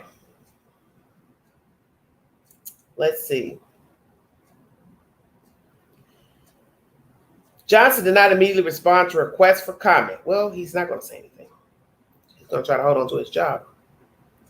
It makes so much more sense now to know that a person is now suspended because of corruption and taking bribes, Williams said. That certainly lines up with our impression of how things were not right when we were there. Seymour and Williams also slammed the Sivananda Ashram Yoga Retreat, Bahamas. They said staff members gave them conflicting accounts of when Casey was last seen alive and deterred them from seeking out information from other guests. They struggled to keep a cohesive, linear narrative about the details of what happened, Williams said. The retreat declined to make a representative or staffer available for an interview. And yes, I find that as a problem. This Hannah person, she's yet to speak, come forward, or speak to Colette or Miss Williams. Why? Why not? When you're the one that called Miss Colette to tell her Taylor was missing. And yet when they touched down, you wouldn't even come out to speak to them. That's jacked up. Jonathan Goldblum, a spokesperson for the retreat, said in a statement that the ashram appreciates the stress that the family is feeling, but he pushed back against the accusations. We determined Taylor was missing June 20th and advised the police that evening. The night before was the last time she was seen, Goldblum said. We advised staff and guests on the 20th as well and have continued to keep them informed. We have also urged people to come forward if they have information. We are collaborating with police and sharing all we know. Is that true? Because I got a feeling it's probably not true. And we've yet to hear about surveillance, but my understanding, there's no surveillance. So you mean to tell me in this open place in the middle of nowhere, you don't even have cameras on trees, trails inside of the ashram, the places where the beds are set up, in the tents? This is BS. Absolute BS. I would also like to point out that the police have advised that they believe that Taylor left the ashram voluntarily, Goldblum added. This is really BS right here. I would also like to point out that the police have advised that they believe Taylor left. Yeah, you all probably helped push that narrative. She left voluntarily. So which is it? She left voluntarily to never come back, or she left in and supposed to come back? I can't keep up. So which version are we on today? She left, wasn't going to come back, or she left and was going to return? Because allegedly she's supposed to return. Seymour said she wants American authorities to take over the case. She added that she has been in contact with the U.S. Embassy in the Bahamas and staffers from the offices of Senator Dick Durbin and Tammy Duckworth of Illinois to try to recruit American authorities to help with the search, but have so far been unsuccessful. On Thursday, Casey's 42nd birthday, Seymour Williams and other friends and members of Casey's family will host a news conference in Chicago to continue advocating on her behalf, which I've played that content for you earlier. Taylor, we love you. We miss you. We want you home, Seymour said through tears. Happy birthday. Happy birthday, Taylor. So we have a problem here. We have a big problem. We have a really big problem. Because this just goes to show something is not right with the ashram. There's something not right with the police department. And it's not to say that everyone at the ashram is sinister, a killer, a liar. But I don't think people there, whether it be a patron, staffer, has told the truth about this young lady. And obviously somebody has talked, if we're to believe this family, that she was not in line with the other groups. So that means what? She went there, was only there, what? From the 3rd to the 19th. Well, that's 16 days. 2 weeks, 2 days. And she didn't fit in. She didn't mingle. So one would say, well, damn, why stay if this is true? Hey, Brooke. Hey, Tina. Yeah, why stay?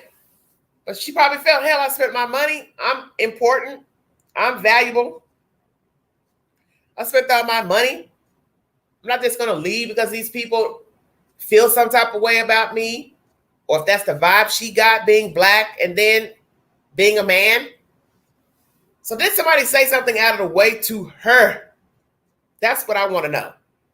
Because if somebody, plural, told Colette and Miss Williams she was off to herself, did not integrate in the group, did somebody say something to her, or did she just feel awkward in trying to speak to people, talk to people? That's why I'm trying to understand, how did she end up on that podium chanting to the song? Because that's backwards. So this is where you got to ask yourself, what's the date of that video? What is the date on the video where she's sitting on the stage singing? Day 1, day 2, day 3, day 8, what? Day 9? Bring me a receipt. Somebody bring me a receipt. Because this case is getting ignorant now. Best friend has come out to speak. Yahoo News. Jessica Savano was at the Istanbul airport, Turkey, flying to Croatia, when she saw a missed call that shook her to her core. It was from Colette Seymour, the mother of the missing 41-year-old woman, Taylor Casey, who disappeared while attending yoga retreat in Bahamas. I knew it was something bad. I just felt it in my spirit, Savano, Casey's best friend of more than 20 years, tells Travel Noir. Casey, a practicing yogi for more than 15 years, was attending a month-long yoga retreat at Sivananda Ashram Yoga Retreat, Paradise Island. As previously reported, the yoga center offers a variety of classes, workshops for people to enhance their yoga skills and train to become instructors. Casey's mom said her daughter was eager to share her yoga experience with others upon her return. Plans to return home is why the family and Silvano didn't believe she would deliberately walk away from her life. Interesting. Silvano tells Travel Noir that while there is a lot of speculation about what happened to Casey, she doesn't think her disappearance is related to foul play from the yoga retreat center. Very interesting. It's a multi-million-dollar business. They have centers all around the world. They're not just going to kill somebody, says Silvano. Well, then, ma'am, if you don't think somebody from the ashram killed your friend, well, then what happened? Because she wasn't taken up by a drone, a helicopter that we know of. So what happened to your friend, Jessica? Do you have any ideas? What happened to your friend? Just asking. And where are the bank statements? I've heard nothing about bank statements, movements on credit cards. I think she should run her name in one of those credit bureaus, credit companies that flag your name. If anybody tries to open up a bank account, credit card in her name, she needs to put Taylor's name in a database. Put her government name in a database to see if anybody is trying to open up any type of accounts in her name. That would be the smart thing to do. Why friends think her identity may have played a role in her disappearance. The last message Silvano received from Casey was 3 days before she went missing. Silvano sent Casey a voice text about the fun she was having in Istanbul and then reminded Casey that she loves her. Casey replied with her latest adventure in the Bahamas, adding how the yoga courses are intense. According to Silvano, authorities provided Casey's loved ones with crucial information that might shed light on the night she disappeared. A witness at the retreat reported hearing Casey leave around 11 p.m. on the night she was believed to have gone missing.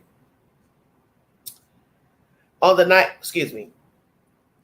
second, everybody. I got a brief message.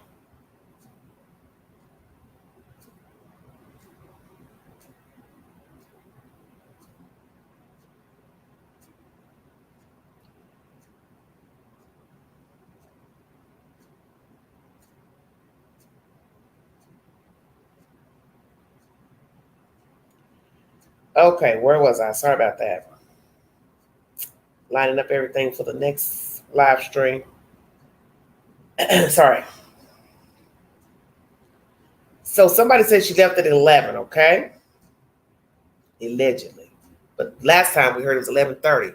Zipping and unzipping of the tent. So you don't know what to believe. So a witness says reported hearing Casey leave around 11. The night she's supposed to went missing. Investigators also noted the possibility of a nearby house party at the time. Knowing her and her telling me how intense this program was, I thought maybe since it was Juneteenth, she was probably going out for a little bit and went out to this party, Silvano said. Maybe someone drugged her, threw the phone in the ocean and took her somewhere. Where? I don't know. Is she alive? I hope so. Well, that's interesting because I mentioned Juneteenth in my video the other day, because I did find it interesting that Juneteenth was the alleged day she went missing. So I thought, does this have any relevance to her missing? And then two, we got to have proof she actually went missing on that Wednesday. So where is the proof? You don't have surveillance, so show us some proof that she went in that tent, never came out, or went in the tent, came out. But something's still not adding up. Because right now you're just hearing he said, she said.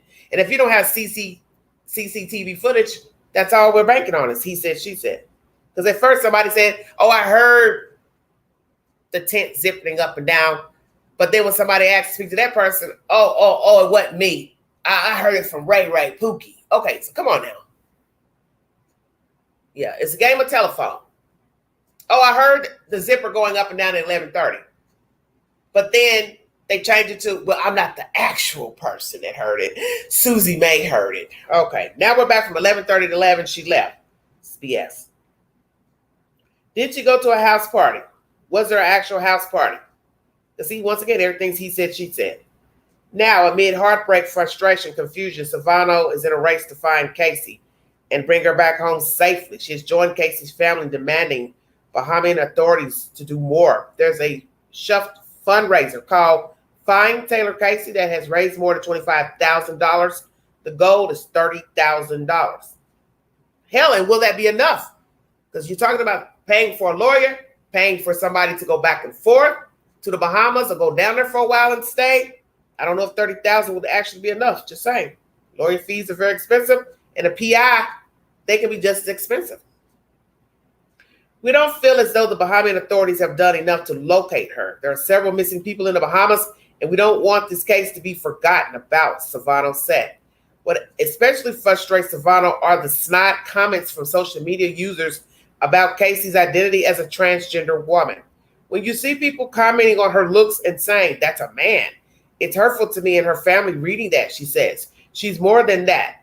She's surpassed gender. She's surpassed gender. She's a spiritual being and comfortable with who she is. So let's ask that. Was she comfortable? Is she comfortable with who she is? Because sometimes people will say things, but that's not really the truth on how they feel about themselves in certain situations. So was she comfortable in her body as a man wanting to be a woman? Did she change her sex yet? Did she have the surgery? Was she making plans to have the surgery? Don't know, but just curious. Savano is a digital content creator who's known widely for her videos on YouTube, where she has nearly 170,000 subscribers. Her channel focuses on the power of human connection, the magic that happens when people step out of their comfort zone. She attributes her success to supportive people in her corner like Casey. She's just one of a kind, says Savano. The one thing that really made her special to me was the constant encouragement. She was the kind of person who really wanted her friends to grow, exceed, and keep growing. She goes on to say, Taylor would ask questions like, what are you doing this week to improve your brand? Most people don't ask you those things, those kind of questions, Taylor had a real genuine way of helping you grow. Casey's disappearance has been difficult for her family, friends to process, especially as her birthday approaches, which, was yesterday on the 11th. She turned 42. Pauses to hold back tears. Savano describes Casey as having the kind of spirit that would brighten the darkest days. She was so nerdy, innocent. How can anyone want to harm her? I just don't understand it. She says, we had a deep friendship that was so extraordinary and spiritual. In addition to her travel content, Savano uses her platform to inspire women to travel solo. This definitely hits home. Being a solo traveler who travels the world alone as a woman, as an American, she says. Her advice for solo travelers, especially women, is to remain vigilant about your surroundings and never let your guard down when traveling. You cannot trust anybody. No one is your friend, she says. You have to stick to yourself. I don't go out. I'm in bed by 10 p.m. If you're going to go out and drink, be careful who you're surrounded with and watch your drink at all times. If anyone has any information pertaining to this case, you can contact the Royal Bahamas Police Force at 502-9991/2 or Crime Stoppers at 328-TIPS 8477.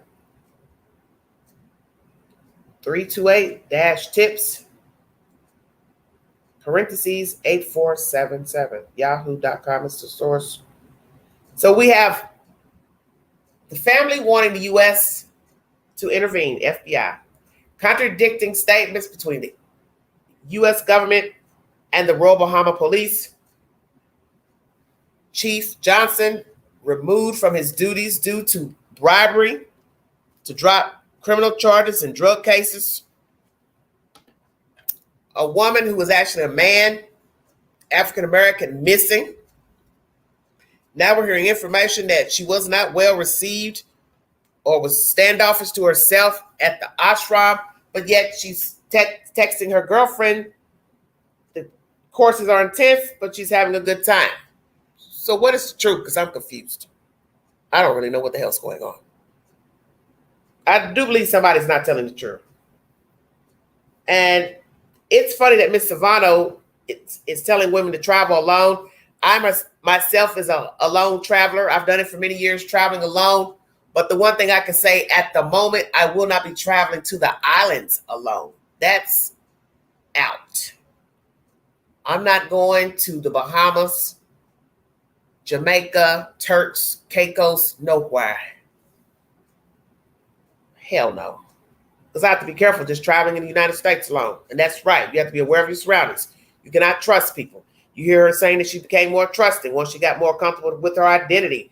Is that the reason she's gone? She trusted the wrong person, took a drink, walked down the beach, went into the mainland, went on to the mainland, up by the hotel. I don't know.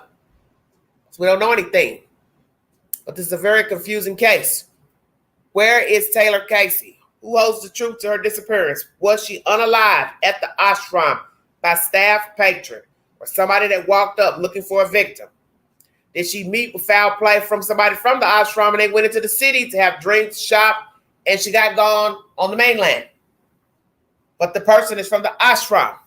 And then maybe they snuck in her tent, went and got her belongings out, ding, ding, ding, took it out, threw it in the water, journal, phone, make it look like she killed herself.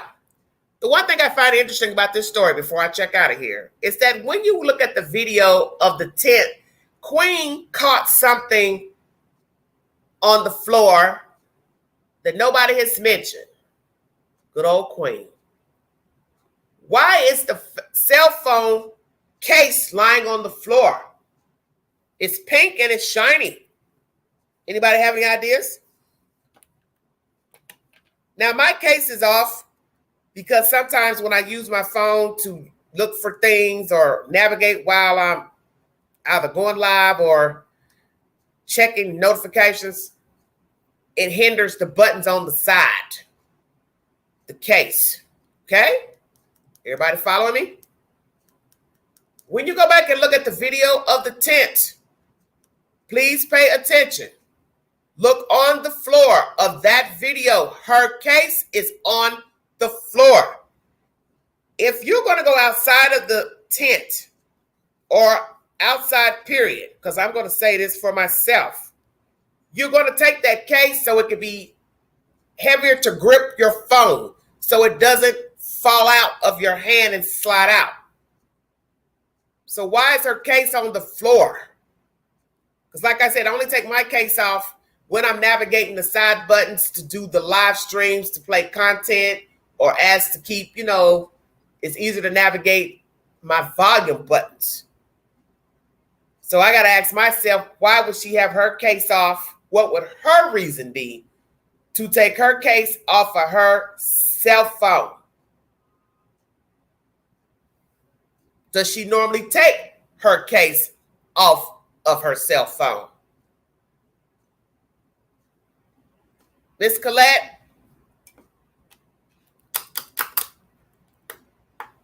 you should have that case examined by authorities. But I don't trust you giving it to them because they left it behind and didn't even think to ask you. Does she normally keep her case on or keep her case off? So if somebody else touched the phone to make it look like whatever, their fingerprints are on that case. Checkmate. Hot damn. Where is Taylor Casey? Did she go off into the water? Felt some type of way on the trip? Felt some type of way about her identity? Mad at the world? Insecure? Mental disorder? Suicidal? And she unalived herself right there in the water. Took her journal and phone with her. But what doesn't make any sense is why she would hide her passport. What would be the point in hiding your passport? You're going to kill yourself. Doesn't matter. Are we talking about a setup of a young woman? She had words with somebody. Somebody thought she was a woman. Something nefarious. And they set it up and threw the phone and the journal in the water. But what you forgot was the phone case. Because the phone case is in the floor. And it's in the video. Is this a setup to unalive a black transgendered woman for whatever reason? And as they say in true crime, 50 ways to kill a person and 100 ways to get caught. That's my commentary, everybody. Got to do another live exclusive. You don't want to miss this live. A woman is about to share her story with you. A young woman, a mother of children who has been betrayed by her baby daddy and her own sister. You don't want to miss this live. Got to get out of here, everybody. Thank you. Seth Rogers searching for his son. Still believes he's alive. Taylor Casey still missing from the Bahamas. And what else? I'm breathless up here. Queen has got to come up for air. Lord have mercy. I've lost my train of thought. And also the Muirs. They have currently bonded out of jail. Emergency bond this morning. $5,000 each. They're now home. Children still in the state's care. Tuesday, July 16th, they will go to court to see about a no contact order. Will the judge give them custody or some type of contact with their children? Thank you for your time. Like, share, subscribe. Help the Queen get to 16,000 subscribers. Share this content. Hell, make it go viral. And if you'd like to donate to this network, $Big Angie, 129 Cash App. Stickers and chats are always welcome during the live stream. You have been listening to the Vault XL. Live number 2. Bring your popcorn.